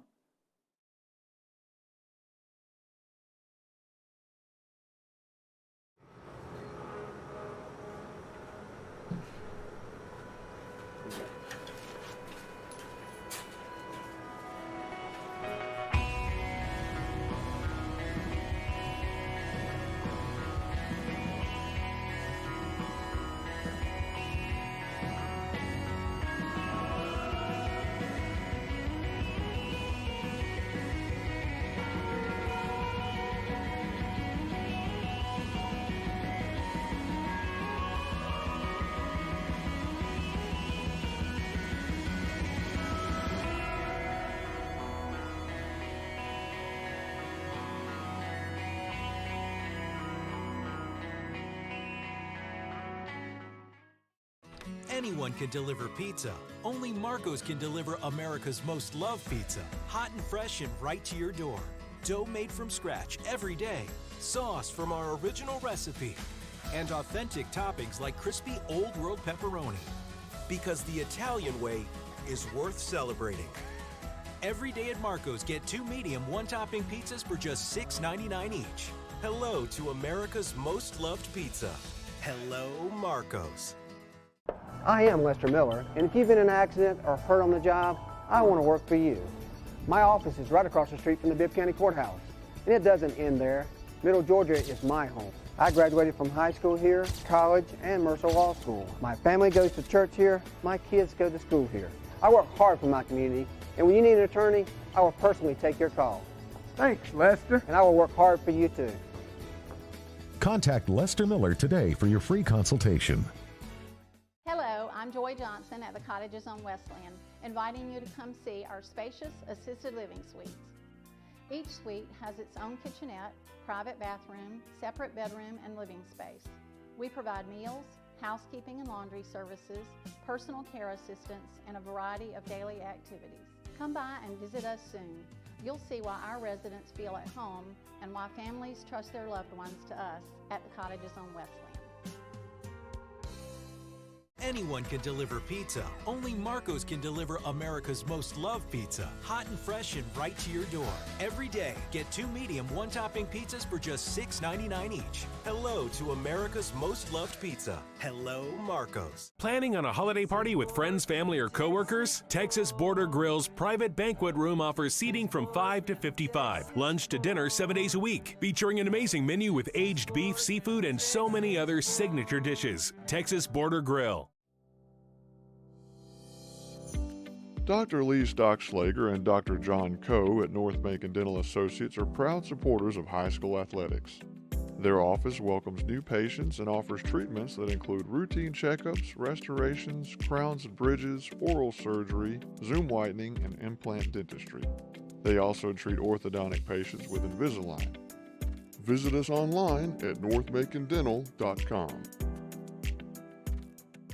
Hey folks, Russell from Gridiron Game of the Week. When you get ready to buy a new car or a newer automobile, there's always the dilemma of what to do with your current car. Well, that's where You Park 'Em, You Sell 'Em at 3306 Vineville Avenue comes in. You Park 'Em, You Sell 'Em is the original automobile dealership with the owner in mind. For 18 years, You Park 'Em, You Sell 'Em has been the only alternative to giving your car to a local dealer on a trade-in or trying to market your car yourself. So when you get ready to sell your old car, give them a call today at 254-6310. That's You Park 'Em, You Sell 'Em, 3306 Vineville Avenue. Macon Boots is the newest addition to Midtown Macon. With brands like Rocky, Ariete, Georgia Boots, and more, Macon Boots can help you find the boots you're looking for with unbeatable prices. Whether it's boots for work, everyday wear, or maybe boots are just your thing, we have a whole selection from America, Canada, and Australia. While you're here, make sure to check out our authentic belt buckles, handmade knives, genuine leather wallets, and much more that you can only find at Macon Boots. We fit Macon.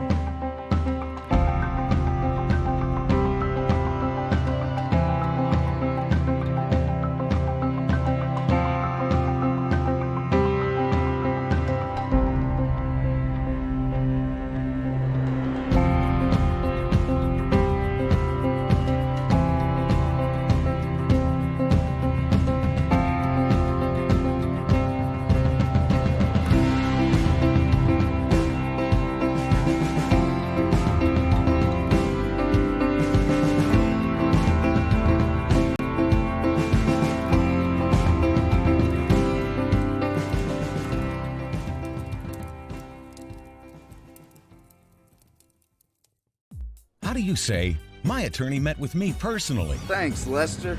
Thanks, Lester. How do you say, I got the compensation I deserve? Thanks, Lester. Thanks, Lester. How do you say, I won my court case? Thanks, Lester. 谢谢 Lester. Thanks, Lester. You're a good man. I am Lester Miller, and I will get you the compensation you deserve. Thanks, Lester. He ain't afraid of no one.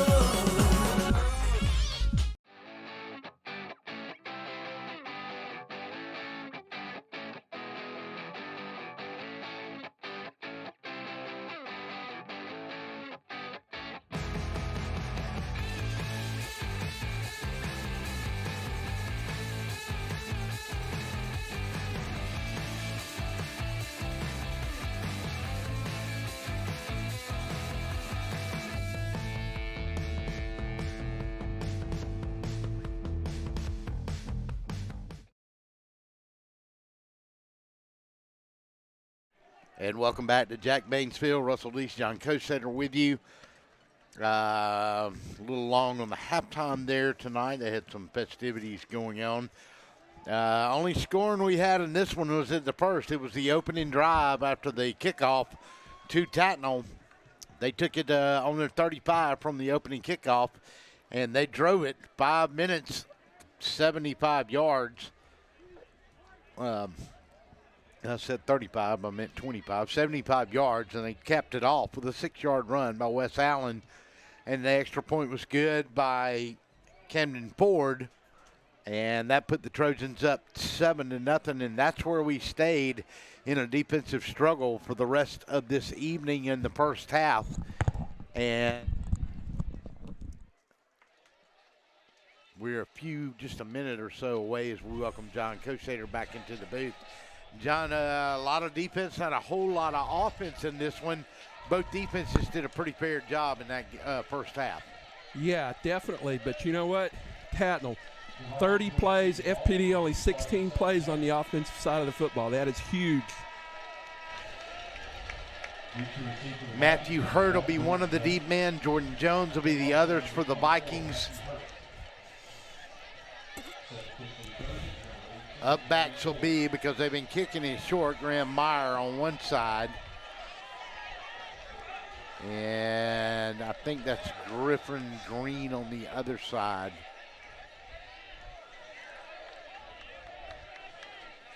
So, Camden Ford will kick it off. We'll get to some halftime statistics for you here in a minute as we wait and we go to the third quarter on this one. And the temperature has really dropped out there. Getting a little cooler now in the evening.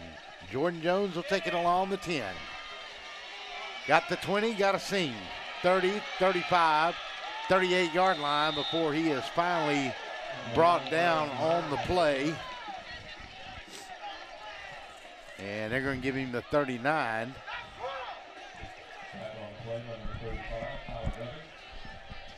All right, so let's see what FPD's changed. 62 yards of offense in the first half for FPD. That doesn't happen a whole lot. No, sir, it doesn't. Harrison Alls will go to the split to that far side. Jordan Jones to this near side. Still looking to see if they'll go after that matchup. Jordan Jones against Ty J, one-on-one down here. Corey Kilborg will be the wide out on the other side. Parker Ingram in a shotgun. Looks, goes to Jordan Jones, catches it on the 43. He'll break the midfield stripe. He'll pick up 12 yards on the play. It'll be first down and 10. And, John, as you said, that's the first thing they went to. Yeah, he was playing him a little soft, and they took advantage of it. Well, you know, Jordan might be the best athlete on the field, standout basketball player, but probably the fastest kid on the field. It's a tough matchup for Ty J over here. Single setback in the shotgun. They'll go to the tailback, and he'll step in there, and he's not going to get very far. And that time, Elmo Daniels right there to meet him, John. Big Elmo. Doing it on both sides of the field. I was down there as both teams were coming out, and there's a lot of electricity down there. I just think we're going to have a huge, fun second half here.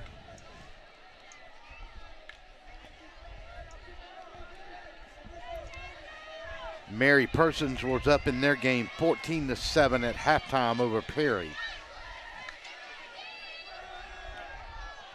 Going to take, and he was trying to go inside to Kilberg that time, and he couldn't get it there. And once again, good pressure on the quarterback. Ivan Jordan that time forced him to throw it. And look at Ingram. He's limping over there, and I think he's going over there to get his play. He doesn't look like he can barely make it back to the huddle.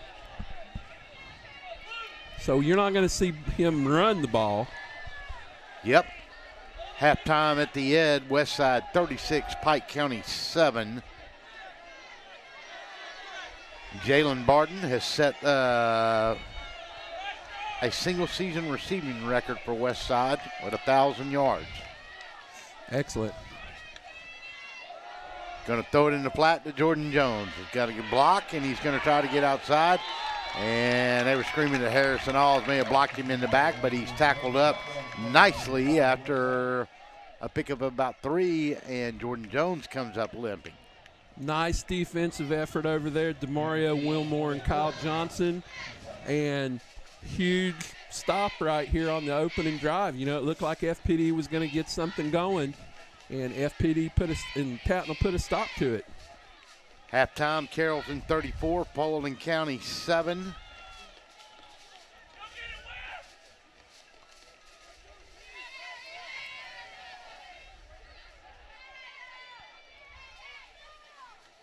And they got Harrison Alds to kick it this time. And that's where Hunter Alexander will take a fair catch along the 20. Lee County 14, Hoco 17 at the half. Wow. Whatever else we got here. Savannah Country Day 21, Calvary 14. John Millage 30, Frederica nothing. Colquitt County. And they are playing Lowndes tonight. And they are tied at 14. Crawford County 28, Greenville nothing at the half.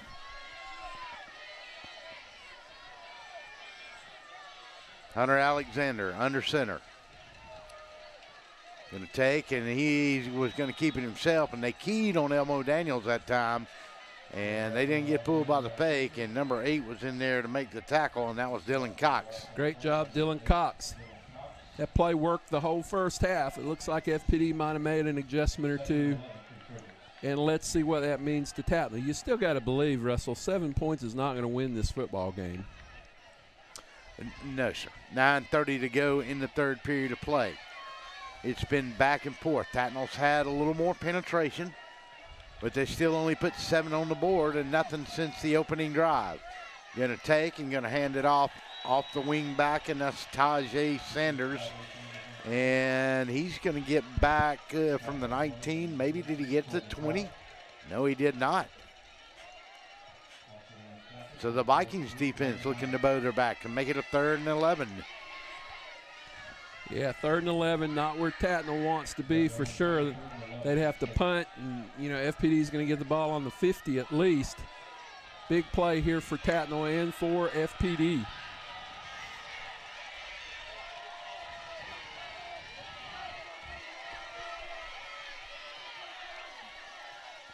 Third down and 11. Clock goes to 8:36. Going to give it to Wes Allen. He's going to cut in and get across the 20, roll up to the 25.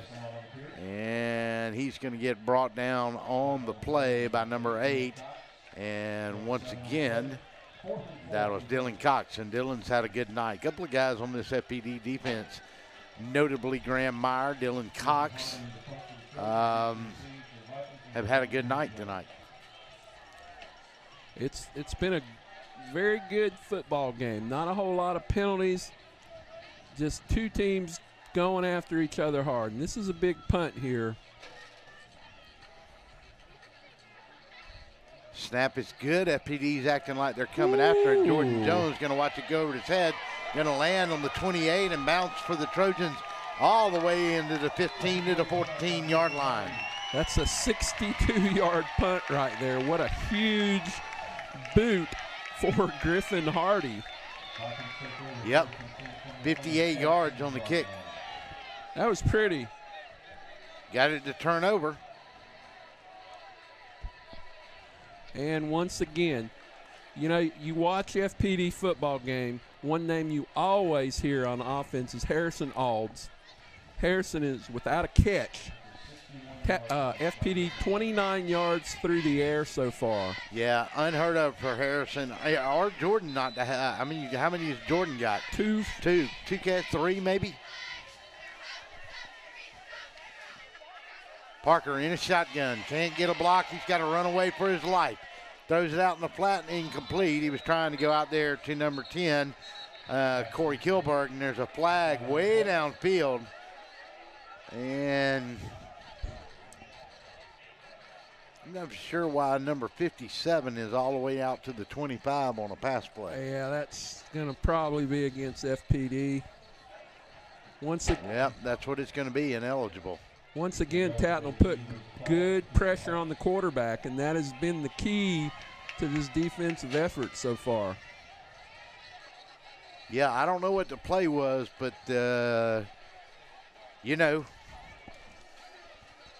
when your left guard, Bo Crook, is 12 yards down the field on a pass play, that's not good. He was wide open, too. Yes, he was. Well, maybe it switched to tackle. He was tackle eligible.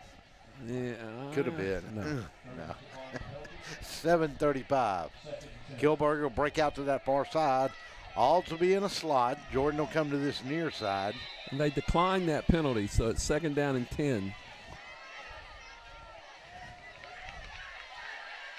Going to take and going to give it inside, and that's going to go to the big tailback, Griffin Brown, and he ain't going to go very far. And on the tackle, it's going to be number 65, Jordan Battle.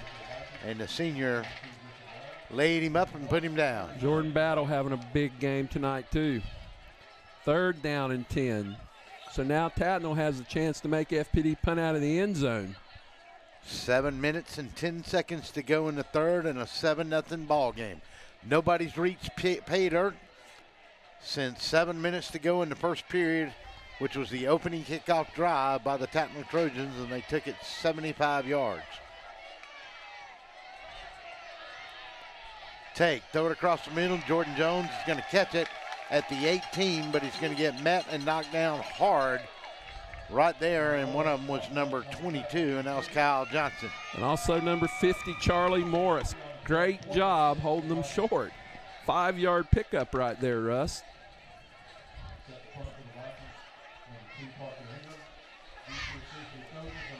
And we're halfway through this third quarter.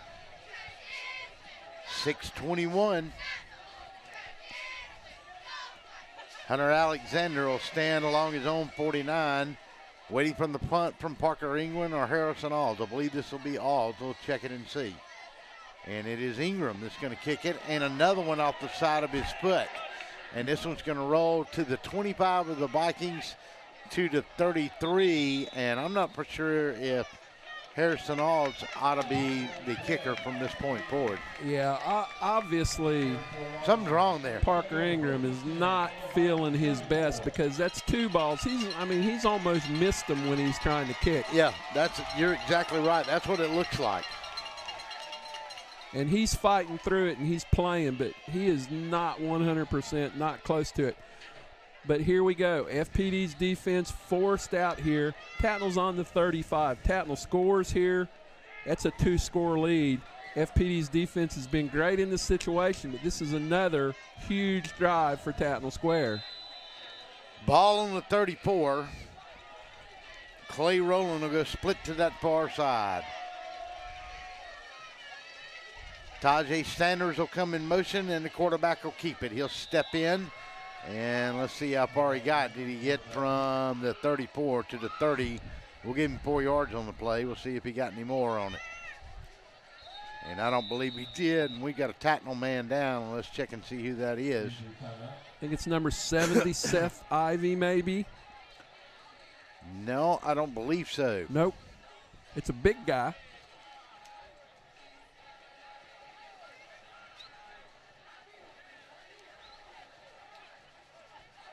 Yeah, I believe you're right. That is number 70.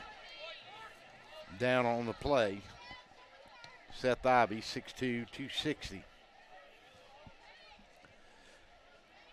The only reason I knew that is because I noticed him going to the line right there. It's not like I could see way over there. Well, we knew that. Yeah. Even though you finally did get your glasses. These are reading glasses. 5:42, and he is going to be slow to come.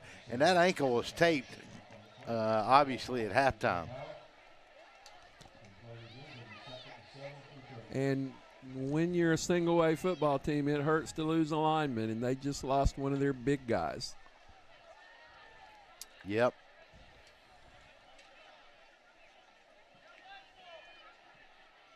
And Jody's trying to get him to step right on it and not nurse it. Jody Burnett. As good as there is. As good as there is, no doubt about it. He's been here forever. And Tattnall Square gives him the equipment to get these kids back on the field. 5:42 to go. We started again.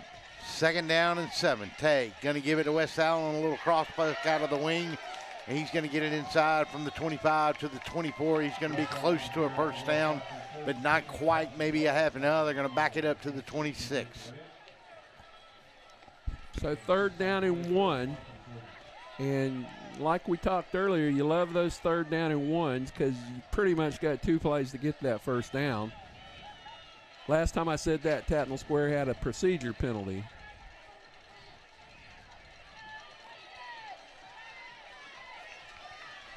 Under center. Quarterback Alexander's going to keep it himself. He'll get across the 24, lean into maybe the 23. Had to get to the 24 to pick up the first down, and he's got it, and that'll move the chains. 4:59 to go in this 3rd period of play. So now Tattnall's going to try to grind it a little bit, and we've got another Trojans down And that looks like number 65, Jordan Battle. Yeah, and that would be a big loss on both sides of the football. Yes, it would. He is a key player. Well, 4:59, we'll go to a timeout. 30 seconds. We'll come back after this message. 7-0, Trojans at the 24 when we come back. Macon Boots is the newest addition to Midtown Macon. With brands like Rocky, Ariete, Georgia Boots, and more, Macon Boots can help you find the boots you're looking for with unbeatable prices. Whether it's boots for work, everyday wear, or maybe boots are just your thing, we have a whole selection from America, Canada, and Australia. While you're here, make sure to check out our authentic belt buckles, handmade knives, genuine leather wallets, and much more that you can only find at Macon Boots. We fit Macon.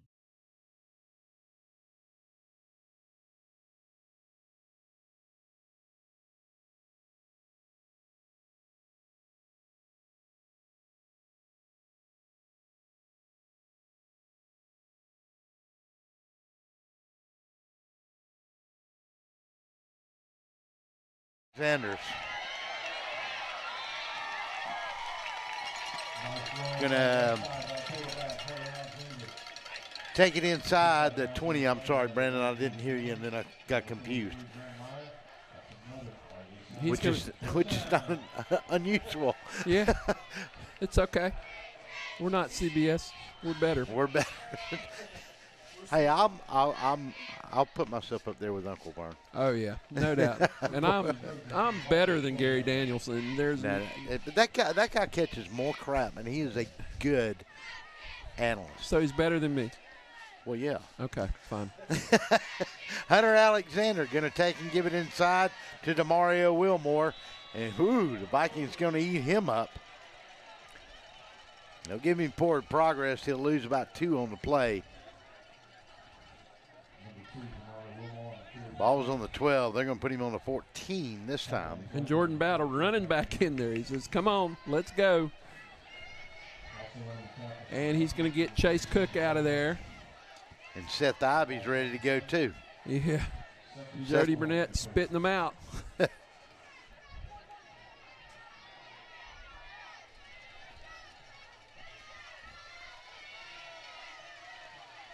Wilmore in motion, and Hunter Alexander's going to take it, and he's going to get all the way. He'll go inside the 10. Let's see where they finally mark him out. And Jordan Jones, looks like Dylan Cox was in there. Good 5 or 6 yard pickup there. 3rd down and 6.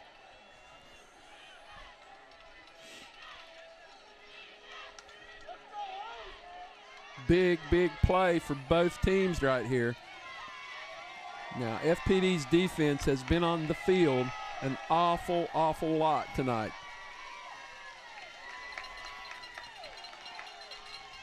Hunter Alexander brings him up to the line. Takes and gives to he'll keep it himself. And almost somebody reached in there and almost got the ball out of his hand, and that was number 13, Coleman Colley.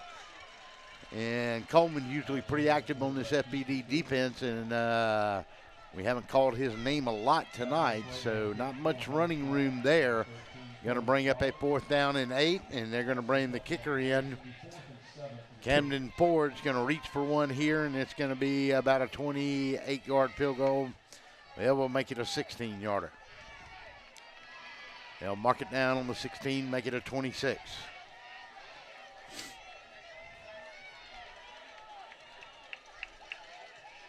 Snap, touch, kick is up, and he's going to miss it. So we stay at 7-0 with 2:24, 2:23. Not for sure why they're not stopping the clock. Why is the clock running? Well, because we're at Tattnall. Yeah, that clock is running like crazy. Yeah. I'm not for sure why it didn't stop. It's still running. Tattnall Square is gaining about 25 seconds. Nobody's noticed it. Yeah, somebody on the sidelines got a. Yeah, that was about a 22-second runoff. Yeah. Or maybe more. That was more than that. They're going to have to get the clock straightened out. Wake up over there, fellas. And, you know, here we go. Tattnall's dominated the football game. And, you know, it's hard to criticize kickers in high school, you know, but 2 huge misses. I know nobody feels worse than the young man who missed them, but, you know, we're in a 7-0 ball game. 1 big play, and it's tied up. And they're going to reset the clock here. While we're that, boy, that thing was just a running there, baby. Yeah. 9-11. Valdosta leads Northside. That was 28-7 at the half. Been a rough year down there on the north side of town. Yep, don't feel bad. 40 plays to 22 in this football game on the offensive side of the football. That's a big difference in any league. So, Ingram in a shotgun. Looking for protection, throws out in the flats. Got Kilberg. And he's going to fall into the 30 from the 20. He's going to be awfully close, and they will give him a new set of downs. Nice play right there. Kilberg's first catch of the game. And no pressure on Mr. Ingram that time, and he sat back there and picked it. Wow, did I just see this right? And if I did, I'm fixing to shock your world. Throw out in the flat to Jordan Jones. 1 man will miss him, 2 will miss him. 3rd man, 4th man will finally wrap him up, but not from him until he goes to the 40-yard line and maybe a new set of downs. Okay, shock me. Well, let me go get it. Oh, you lost it. Here we go. According to Michael Lau at Central Georgia Sports, in the House of Pain in Waco, the Northeast Raiders 13, Waco nothing at the half. Ooh. Pretty shocking. Out of Double-A tonight. Ingram, oh, he had a man right there, just led him a little too much. Kilberg, and still no Harrison Alds on the receiving end. Yeah. Harrison's like Renfro from Clemson. I told somebody last week. Yeah, he is. He's a 6-year senior. and he's going to make a play in this game. He always does. But you know what? That Northeast game, I talked to Travion Solomon last night. He's the quarterback for Northeast. He said, you watch, we're going to win this football game. They've been John, they've been on the cusp all year. You can just see what Jeremy Wiggins is trying to do over there. Throw it out here in the flat, going to Jordan Jones, just flat out threw him. Now it's going to bring up a 3rd down. Let's see what else we got out here. Nothing close. Why am I getting some stuff from New York and West Virginia on here? I never tweeted at any of these people. Where are they coming from? So Parker Ingram, 7 of 15 for. Hoko 17, Lee County 14 at the half. Yeah, that's a little upset there. Hoko has to win. It's a must-win for Hoko if they want to make the playoffs. Chris County 14, Cook County nothing. Here we go. Ola High School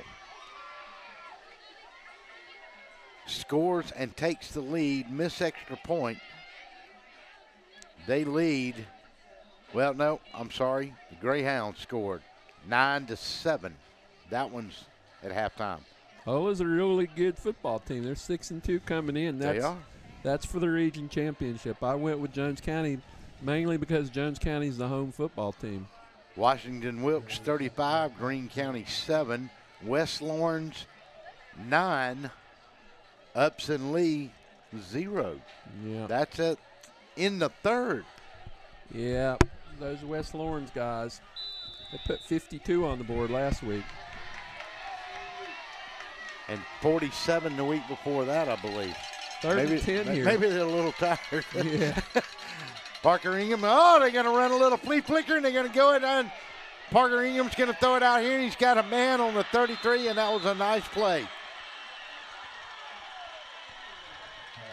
Gave it on the handoff to Griffin Brown, who pitched it on coming back the other way to Jordan Jones, who pitched it back to Parker Ingram. And they go down here and they throw it to number 20, Barrett Barkley, and they pick up a first down. And with 39 seconds to go, all of a sudden, the Vikings knock on the door. Ingram in a shotgun. Going to take and give it to 22, Griffin Brown, and he's not going to get far, but he's going to pick up maybe 3 on the play. You knew Greg Moore was going to go into that bag of tricks. Fortunate for Tattnall that Ingram didn't look on the other side because Jordan Jones was 25 yards by himself over there. But a big 41-yard pass play. Well, Greg Moore content to let the half run out, and that's what he's going to do. Clock down to 3, down to 2, down to 1. We go to the fourth. Vikings facing 2nd and 8 at the Tattnall 31 when we come back. Trojans lead it 7-0.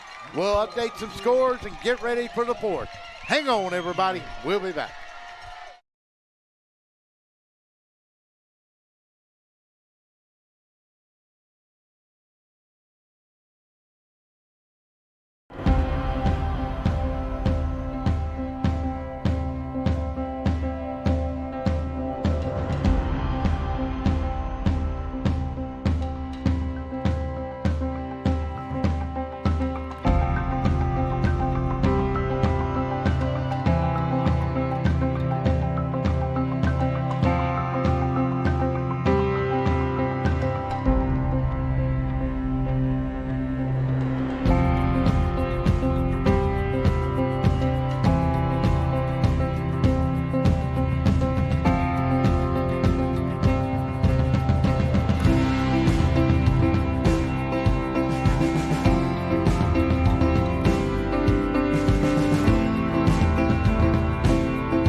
Welcome back to Jack Baines Field on the campus of Tattnall Square Academy. Russell Deese, John Kosater, we go to the fourth. Tattnall leads at 7-0. Vikings, though, have just completed a little kind of flea flicker thing on a throwback to the quarterback, and he let it fly downfield. Updating you on some scores, like we said, Northeast 13, Waco nothing. That's in AA. That is huge. West Lawrence now up 16-0. Colquitt 14, Lowndes 14 at the half. Big boy football. This is big boy football.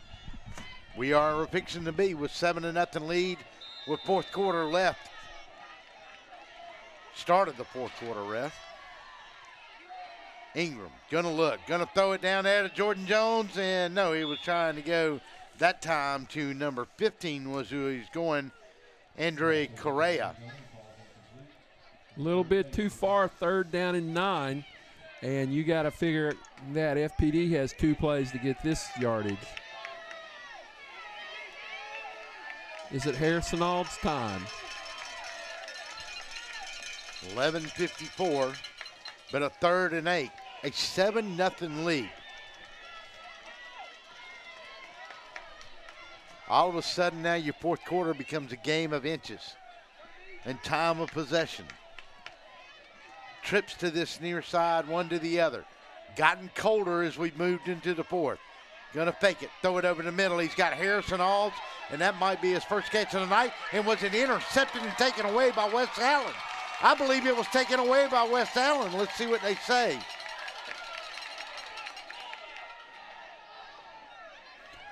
West came up with that ball. Yeah, he came up with it. And they're going to give it a Tattnall. Wow. Wow. Here we go. We'll look at it again.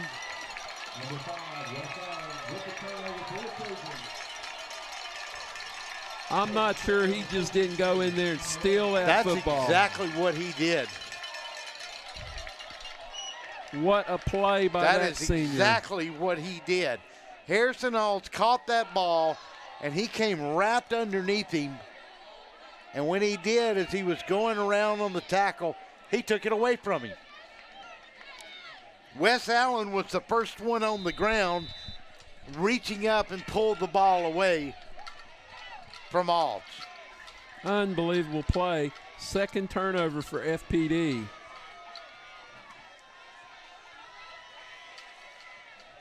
Hunter Alexander going to leave it with his big pullback, and he's going to step in from the 25, maybe get the 26.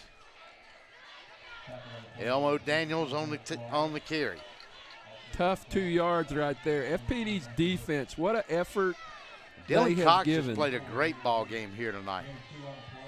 Just a great effort. Both teams battling. Now Elmo's limping a little bit, and Kyle comes to get him, and Elmo says no. Yeah, get on out of here. He says, I'm fine.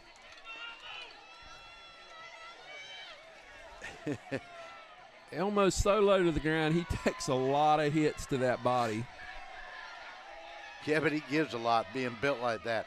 Going to take and going to give it inside, and that's going to be Tajay Sanders, I believe. Dylan Cox was one of them that put his hands in there. Now we're going to get a little chippy. Physical football game. And yeah, I've talked to a lot of people. These teams do not like each other. There's just no other way to put it. I've talked to several Tattnall kids. He said, yeah, we hang around Mount DeSales kids. We hang around Stratford kids. There's something about FPD is just an extra chip on their shoulders. Clay Rowland will go to that far side. Wes Allen will be the wing. Take and go to West. Going to step in. Got to the 35. Rug to the 35, to the 38. And an extra effort over Jordan Jones. And Wes Allen's going to fire up his ball club after that run. Wes Allen, you're talking 5'10", probably 160 pounds out there. Just running the football hard. 10 minutes to go here in the fourth, 7-3. It has been a great defensive effort here tonight by both ball clubs. Hunter Alexander under center. West will go in motion. They'll come back with Tajay Sanders. Nope, make that DeMario Wilmore. And DeMario's going to step in. He'll get to the 40.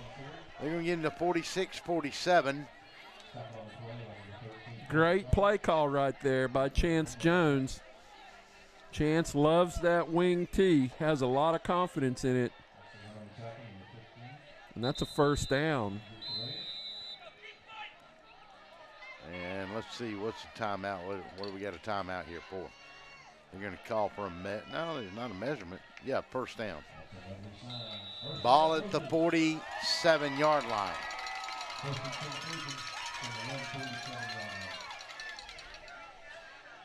Griffin Tisdale and Dylan Cox maybe mixing it up a little bit at the end of that play.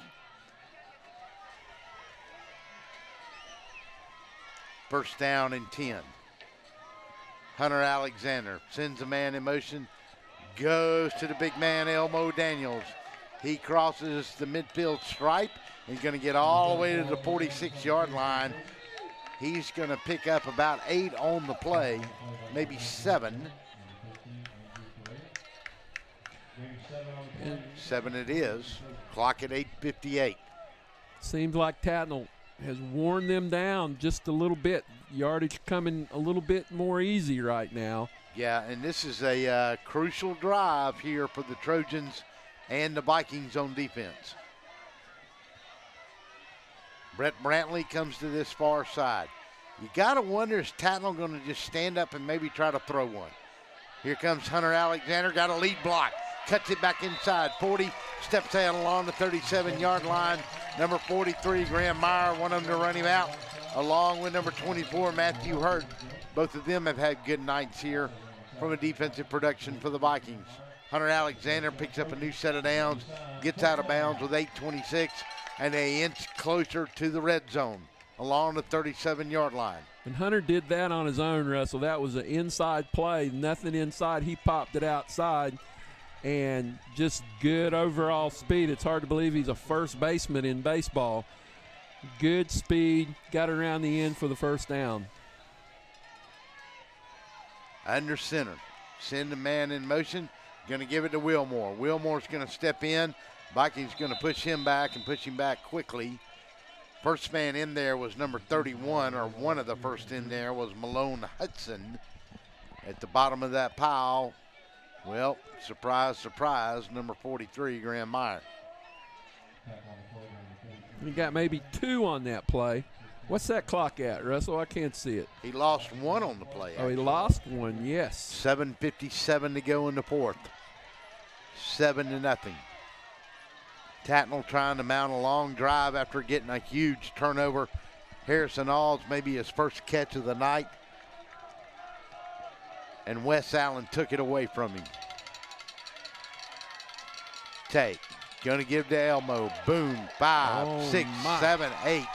He's going to roll in from the 38. He's going to get to the 28. Make it the 29. Got to get to, I think, around the 26 and a half. Maybe the 27 for a new set of downs. So a big 3rd down and 2 coming here. Well, I think they've probably got 2 plays to get this because, you know, I don't think they're trotting out their kicker right now. No, he's missed 2 tonight. Points right here, huge.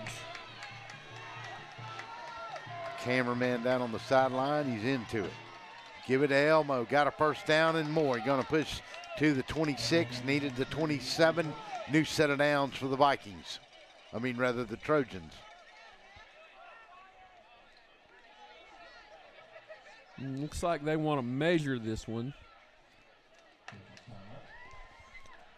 And that gives us a chance. Look at these numbers. Hunter Alexander. 1st and 10. First down. Hunter Alexander, 15 carries, 71 yards. Elmo Daniels, 12 carries, 67 yards. Wes Allen, 40 yards. They've just put it on the ground, and they've delivered. And I see Kyle Johnson in there at fullback right now. Take and going to go to Kyle Johnson. He'll step in. No, they went, and he dropped it on the ground. And it was not Kyle Johnson that ran the football that time. I think that was Tajay Sanders. And he got into the 20 from the 26. And that is a big, big turnover. It was Wilmore that dropped the football, I think. Well, let's see.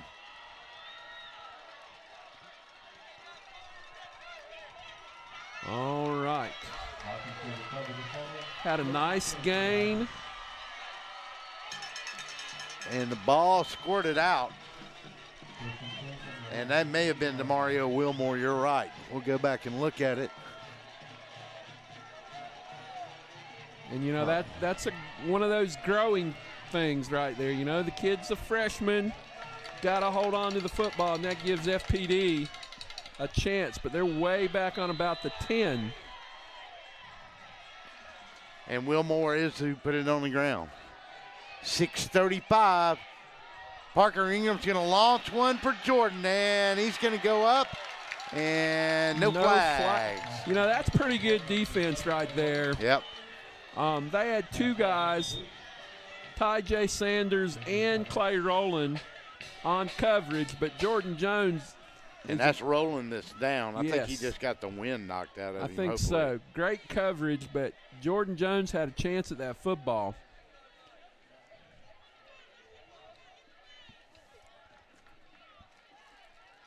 But Ingram threw that ball about 55 yards, and he had a guy. He had him by half a step at least. Good close. Both battled for the ball, and let's see, he's down. We'll keep it right here. Let's see if we can give you an update. Man, this is going to be tight. 6 minutes and 30 seconds is all that's left here in this fourth quarter. And I tell you what, that DSBN Player of the Game award is, I don't know if it's ever been this wide open, this late in the game. Peach County 21, Jackson nothing. That's at the end of the first half. That game's got to be later than that. They start at 8 o'clock down there in Peach County. Veterans High School 24, Thomas County Central 14. Valdosta scores a touchdown on a reverse and a short pass. They lead 34-7 in their game. And finally, Clay Rowland's going to get up. 3 minutes left in the third quarter. Northeast is hanging on, 13-7 against Waco. Mount LaSalle's 21-7 over Wilkinson County. That's 5:01. In the third was the last we had on that. Into the third, Mary Persons 14, Perry 7. Wilkinson County, the best 1-7 team in the league. Maybe, no doubt. They have played pretty tough here in the second half of this season, especially. So here we go, 6:59 left. The loser of this game is not making the playoffs. That's how big this next 7 minutes is. Hunter Alexander has led the Trojans tonight. Parker Ingram has led the Vikings. Now look what that did when Clay Rowland went out. Now you got Hunter Alexander back at strong safety instead of defensive end. Parker Ingram's going to look that way. Can they hold him off? They do. He's going to take off and run. 22-yard line. He's going to have a first down. So good heads-up play on second down by Parker Ingram, and he keeps the drive alive, but we've got a flag back at the 11-yard line. This is going to be a hold, I'm afraid. Oh, yeah, way over there. Excuse me. Are they going to call a hold? Now, that's way from that side judge over there. Usually you get motion out of him, our procedure.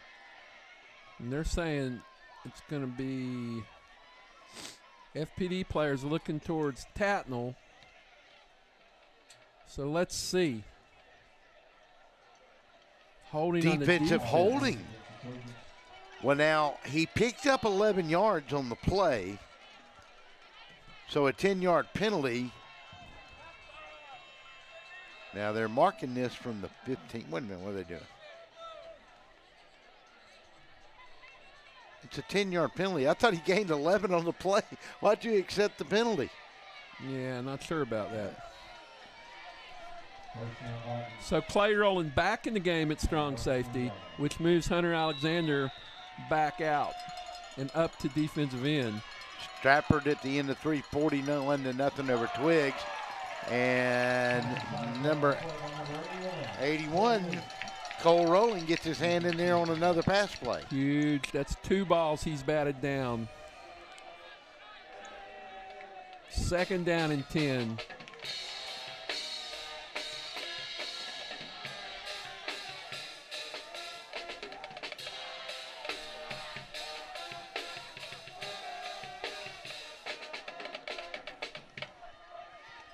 Second and 10, 6:14 to go in the third. Griffin Brown in a hurry to get outside over there. He's on and finally gets out. Ingram looks. Harrison Alls has got a catch now. He'll roll up and he'll pick up 10, maybe 9.5. Is he going to be just short of a first down? Should have enough to move the chains, and he does. Stops the clock at 6:06. Ball's only to the 31 of the Trojans, however. I mean, of the Vikings, however. Got a big turnover to stop a potential killer drive by Tattnall that would surely have put this ball game away. Blessed Trinity 20, Marist 13 in the fourth. Ingram got a wide open Jordan Jones. He's across the 45 to the 48. How in the world did somebody miss him? He could not have been more open. There was nobody within, I'm telling you, there was nobody within 10 yards of him on that play. At least when he 10. caught the ball. At least 10. And Tattnall wants a timeout to talk about it. And right now what you're seeing is Parker Ingram starting to heat up just a bit. That pressure that they were putting on him earlier isn't quite there right now. And we're in a 7-point ball game. And we are in a 7-point ball game, as you said, and it has been a pretty good one all night long. Let's see if we can update you on anything else that's out there right now. Touchdown Twiggs County. Stratford leads at 41-6, 11-13 left in that one. What else we got here? Trying to get us something local. Veterans 24, Thomas County Central 14. Into the third, Mary Persons 14, Perry 7. Obviously, Perry is playing a little better. Perry's a good football team. Really turned it around mid-season.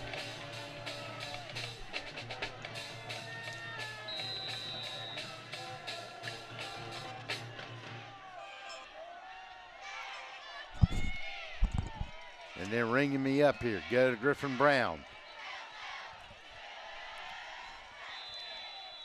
5:32. Don't forget, at the end of this one, it's our Pawn Max Player of the Game. And if I can find my trophy, I know I had it here. Your trophy's over here, Russell. Yeah. Whoa, we got a late one coming in now. And that's going to be against a Tattnall. dumb flag against Tattnall Square. And someone got upset in the middle of that. Was that Jordan Battle? No, I don't believe Jordan would do it. But let me see. We'll know in a minute. It was Jordan because he's coming off the field.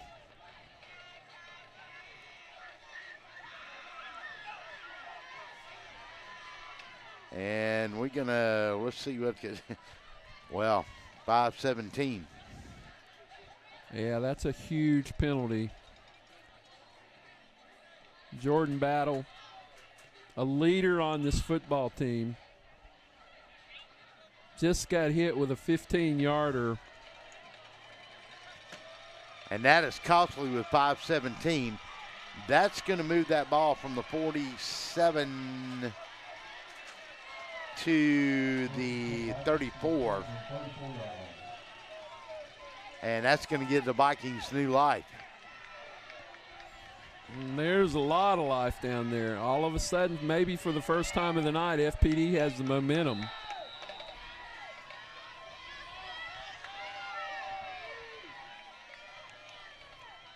Going to tape and drop straight back. Got pressure coming on him. He's going to get away. Going to sneak in and get to the 30-yard line, maybe.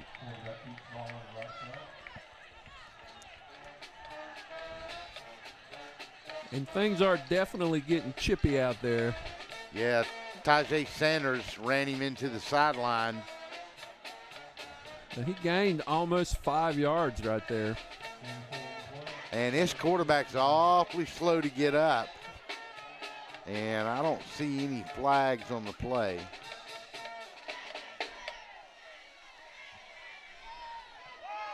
Let's give him 4 on there. On the 31. Ball on the 31-yard line. 5 minutes left here. Ingram in a shotgun. Gonna look, gonna throw out in the flat to Jordan Jones. He's gonna get enough for a first down as he falls inside the 25 to the 24-yard line. And he'll roll out of bounds and stop the clock at 4:54 to go. 7th catch for Jordan Jones. 59 yards.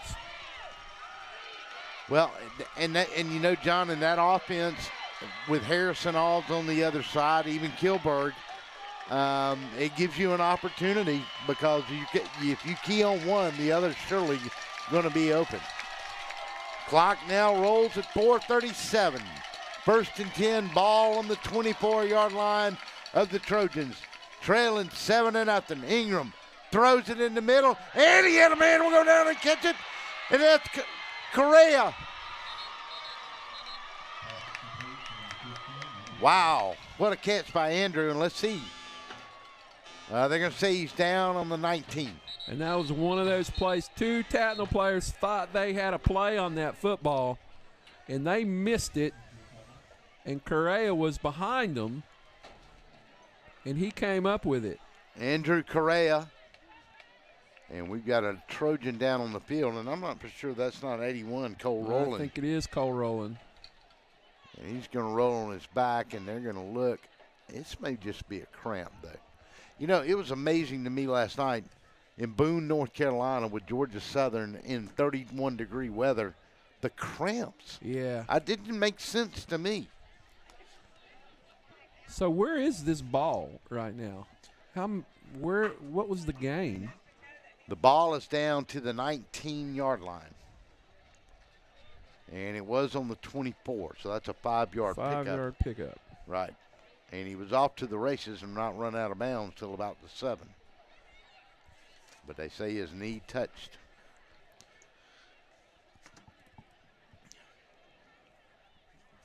Our player of the game trophy coming up. You can go down on the sidelines to do that? If you want me to. That's up to you. I don't want you to exert yourself. Parker Ingram You look so getting in pretty that on picture. camera with this. Got your Georgia Road whites on. And Go Dogs. Yeah, and I where got they going? Right past Auburn, my friend. Okay, keep it up. You got 2 weeks to absorb all of this negativity from you. I've got no weeks if they lose tomorrow. Parker Ingram, 12 of 23, 135 yards. So he's picked things up. Yes, he has. In the second half, which we expected him to do. And when he had, the first half, 61? He had 62 total yards, like 30 yards passing. Gotcha. And that's a huge loss for Tattnall right there if Cole Rowland can't get back in, and he is not looking good. Yeah, and it still looks like cramps. I don't know. He's got his toe poked up in the air like he's cramping. And that brings number 35 Tyler Duggan into the game. He's kind of a big play player, but he's just not quite as experienced.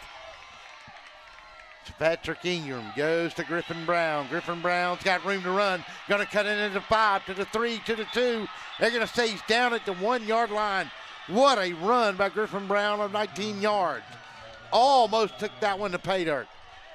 Boy, he is nose into the ball. They're going to put it at maybe the 1. Let's see where this ball rests. Yes, it is. First down and goal at the 1-yard line. Harrison Alls will come out here with Correa. Going to snap, give it to Griffin Brown. He's going to step in. He's going to have a 1-yard touchdown plunge. And all of a sudden, we're all knotted up at 3:30 to go. Well, 7-6. Let's see what FPD's going to do here. You're on the road. Do you go for 2 here with 3:30, or do you hope for a break? You're going to kick the extra point here.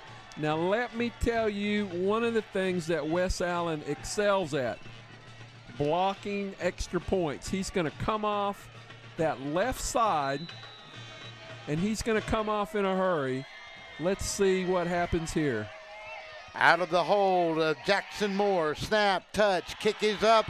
Kick is good. Vikings have tied it up at 3:30 to go. Timeout on the field. 7-all from Jack Baines. We'll be back in a minute. How do you say, my attorney met with me personally? Thanks, Lester. Thanks, Lester. How do you say, I got the compensation I deserve? Thanks, Lester. Thanks, Lester. How do you say, I won my court case? Thanks, Lester. 谢谢 Lester. Thanks, Lester. You're a good man. I am Lester Miller, and I will get you the compensation you deserve. Thanks, Lester. He ain't afraid of no one.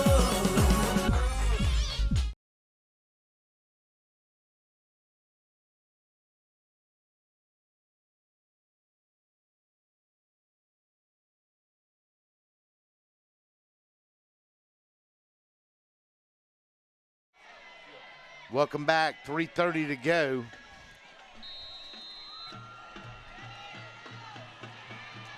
FPD will kick it off.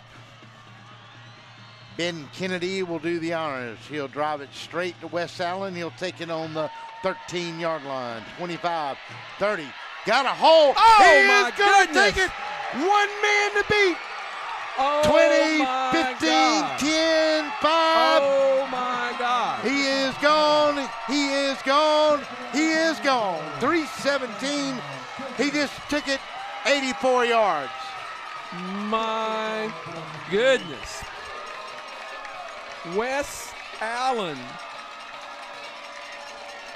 Let's see exactly where he caught it at. He caught it at the 12-yard line. It's an 88-yarder. 3:17.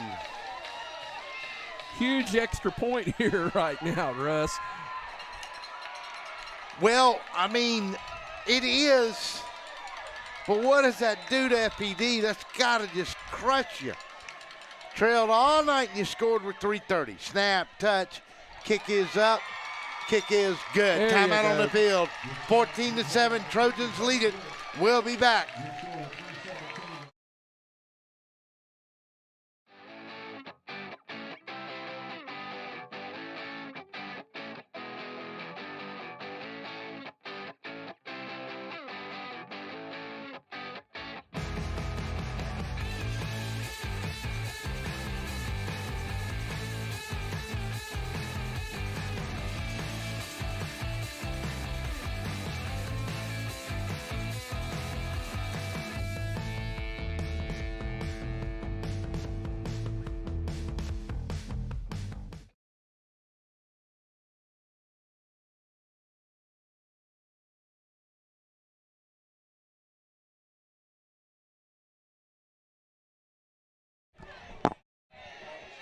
.317 at Jack Baines.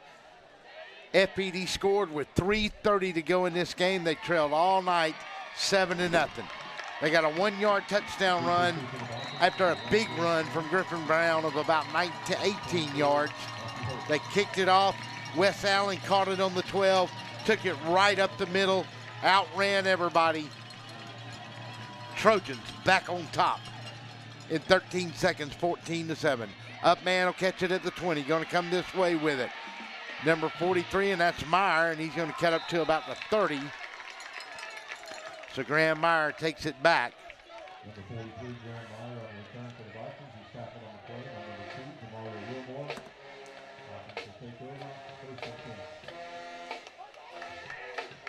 First and 10 Vikings from their own 30-yard line.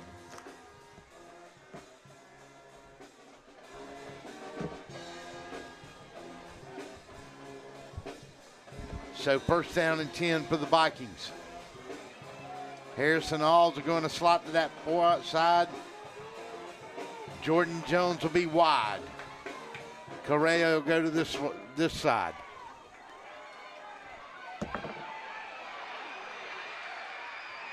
Going to take, and quarterback's going to come this way. Across the midfield, 45-40. Going to step out of bounds, maybe around the 38. Let's see where they say he stepped out. They're going to give him the 37. He'll go from his own 30 to the 37. That's a 37-yard, that's a 33-yard pickup.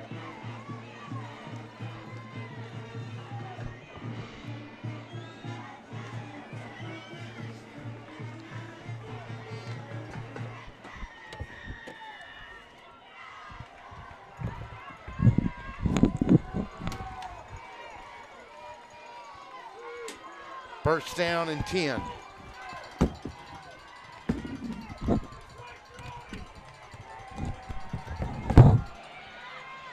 Going to take and give it to Brown. Griffin Brown's going to go from the 37.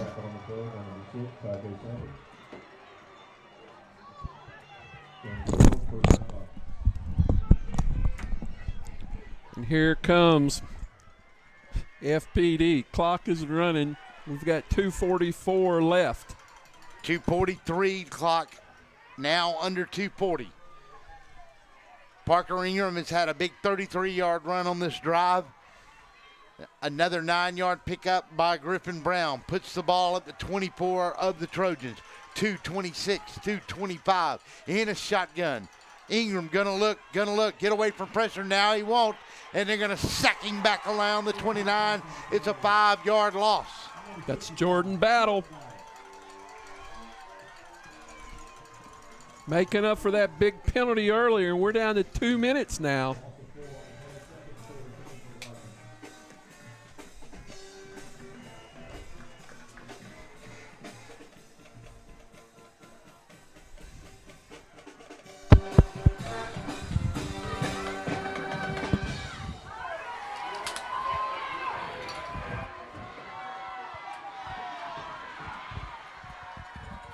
Ingram in a shotgun. They'll come on him.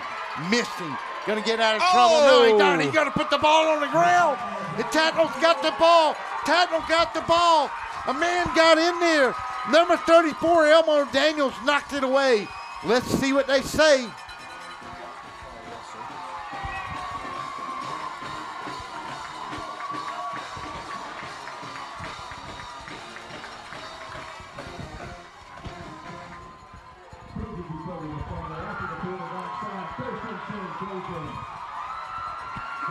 And Tattnall is going to get the turnover, and that's going to break their heart.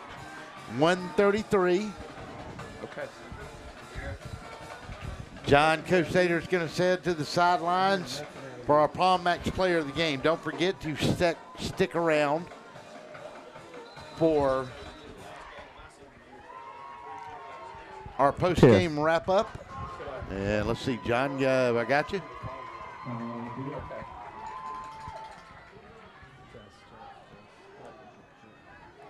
Timeout on the field here. We'll keep it right here.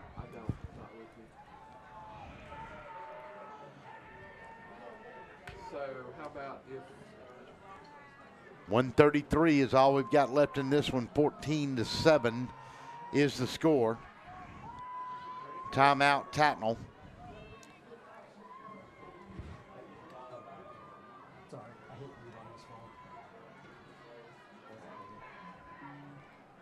So to recap the scoring in this one here tonight, it was a 6-yard touchdown run in the first by Wes Allen so just leave it like with that. 7 minutes left to go.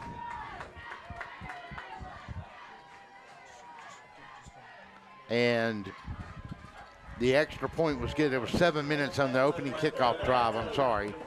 3:30 left to go in the fourth. Griffin Brown got a 1-yard run to tie it up at 7 apiece. In the fourth quarter, they kicked it off, and Wes Allen took it 89 yards, so you may need to 88 yards for the touchdown. Going to take it after a big fumble recovery. Go to Elmo Daniels, and the big fullback will step in to the 40-yard line. 1:27 to go in this one. 14-7, Vikings on top. John Cosader will make his way to the sideline. Second, 7 for the Trojans. Timeout on the field. Timeout, Vikings.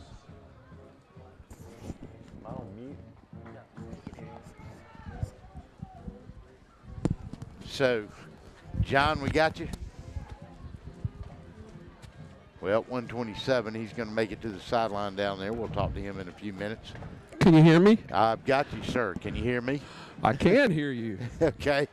Well, a huge effort and a huge turnover. It looked like the Vikings were going to march right back down and maybe tie this football game back up. Hey, But you want me to get a chance too? yes, absolutely we do at the end of the game. Okay. No, I'm going to get him right now. Yeah. I think he's a little busy right now. So 1:27.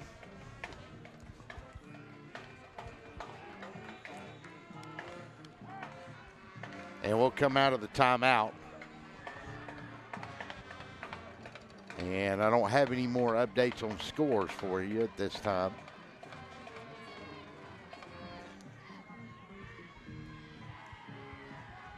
It's cold down here. It's just your imagination Nah. running away with you. You're like a Stone song. 1:27.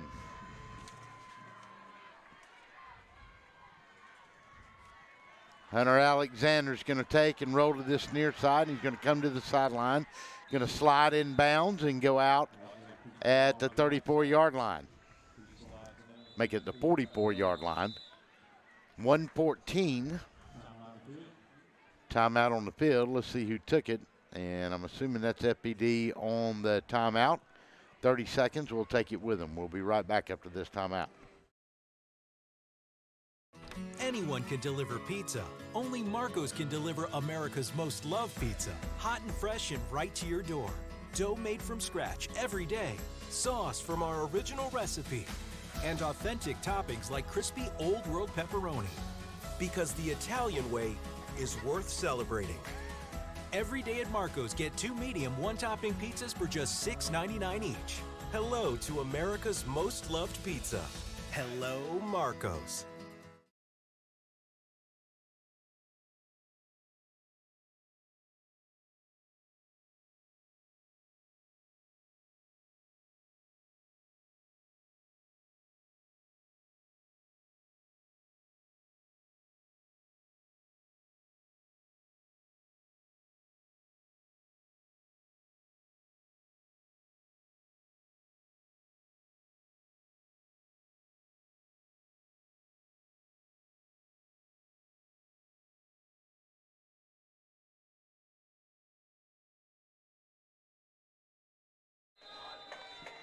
Welcome back. 74 seconds on a 2nd down and 2 for the Trojans.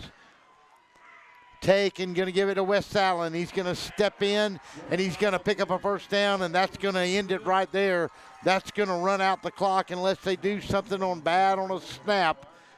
They'll have to snap it a couple of more times. They'll have to go maybe run it out 25 seconds. They got 64 left on this one. They'll have to snap it twice more. Don't forget our post-game wrap-up. The final verdict presented by Lester Miller, attorney at law. When this one ends, 61 seconds left. Let's take one more 30-second timeout. We'll be right back after this timeout. 14-7, Trojans lead it in the 4th.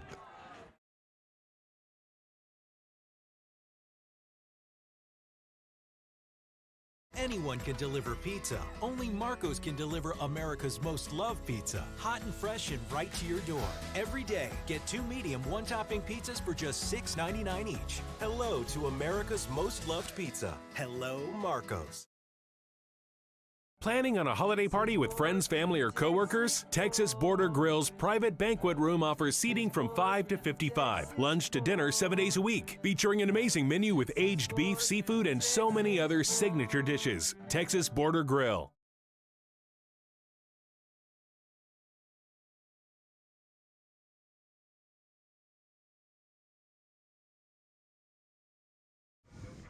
Welcome back to Jack Baines Field. Russell East, John Kosater. 61 seconds to go in this one, and it's been a great one, the 51st renewal of this rivalry between these two schools. Hunter Alexander will take a knee. 57 seconds, 40 on the play clock. The play clock will run, and at 40 seconds, and it is going to be about 16 seconds difference between the play clock and the time clock. It has been a great game from Jack Baines Field for this rivalry to renew. Tattnall took the opening kickoff 75, the opening drive 75 yards for a touchdown, and it stayed right there till 3:30 to go in the 4th. And then FPD scored. Final play of the game. Chance Jones will make his way to the sideline. And he'll make his way to Greg Moore at the middle of the field. We'll keep it right here. Don't forget, coming up, it's the final verdict presented by Lester Miller, attorney at law, as John makes his way to the field. And let's go down to the sidelines. Let's go to John Kosater with the head coach of the Tattnall Trojans after a big win. Take it away, John. Okay, Coach Jones, it doesn't get any bigger than this. What a great effort, not only by your offensive football team, but your defense forcing those 3 turnovers. I can't say enough about that defense. That was a heck of a job by the defense. Coach Massey and those guys did an awesome job. What can you say about Wes Allen here? It's just like he wanted this game a little bit more than everybody else. He comes up with the huge interception, and then he runs the kickoff back to give you the lead back. That's just the type of guy he is. He's a leader. We'll miss him certainly when we lose him, but we love to have him right now. Wes did a great job today, and we're so proud of him. So you're still alive. The last game you're playing of the season means something. How exciting is that to you as a coach? We're certainly exciting. That's where we want to be. All right. Thank you, Coach. Thank you. All right. Let's see, John, can you find Mr. Allen for us real quick, and we'll get our Pond Max player of the game if you can grab him. Yeah, I'll get him as soon as Coach quits talking to him. Okay, we'll take a break. We'll come back. We'll get ready for our Pond Max player of the game. But when we come back, it's time for the final verdict on this one. Your final 14-7. We'll take a timeout. We'll wrap it up from Jack Baines when we come back. I am Lester Miller, and if you've been in an accident or hurt on the job, I want to work for you. My office is right across the street from the Bibb County Courthouse, and it doesn't end there. Middle Georgia is my home. I graduated from high school here, college, and Mercer Law School. My family goes to church here. My kids go to school here. I work hard for my community, and when you need an attorney, I will personally take your call. Thanks, Lester. And I will work hard for you, too. Contact Lester Miller today for your free consultation. It's time for the post-game wrap-up. Let's head back to the stadium and get the final verdict on this one, presented by Lester Miller, attorney at law. And down on the sidelines is John Costater as we watch the teams celebrate here. But right now it's time for the final verdict, and this one brought to you by Lester Miller, attorney at law. Well, what can we say?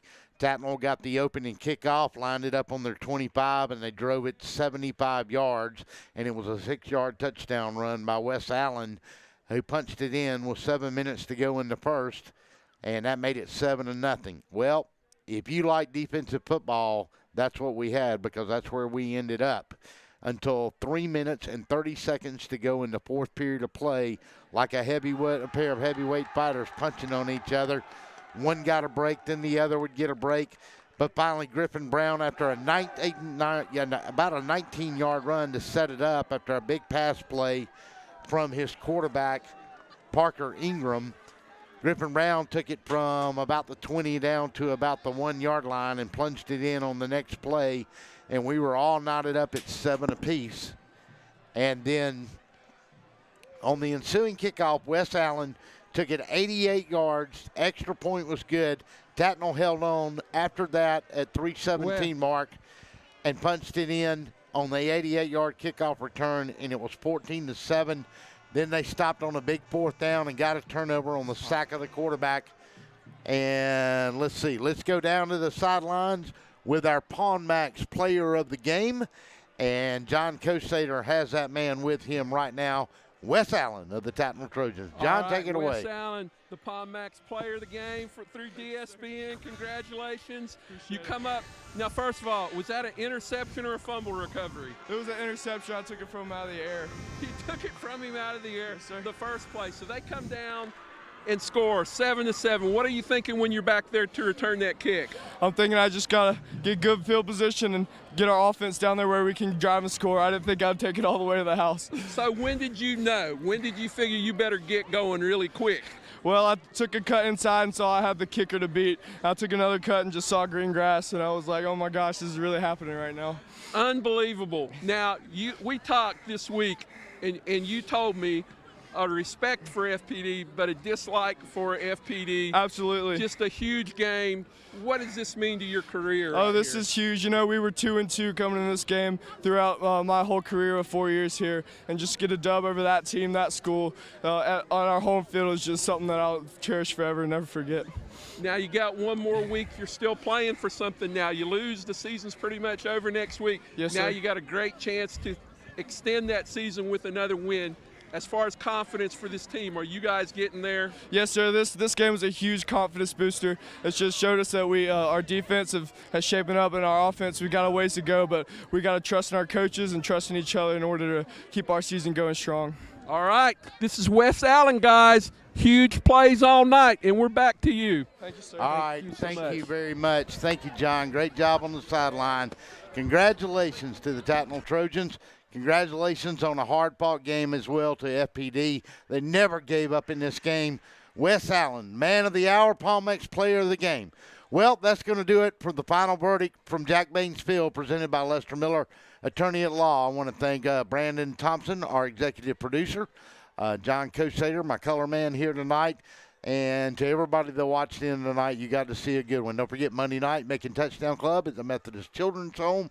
Chick-fil-A Bowl director will be there. Thursday night at Marco's Pizza, 2910 Riverside Drive for Gridiron Gab. We'll look back on the Dogs and the Gators, and then the following coming weekend, we'll probably talk a little bit about LSU and Alabama. But the final, once again, from Jack Baines Field. The homestanding Trojans keep the season alive at 5-4. Go to the crossover game next week, 14-7 over FPD. That's going to do it from Jack Baines Field. Good night, everybody. Our time is up. We thank you for yours.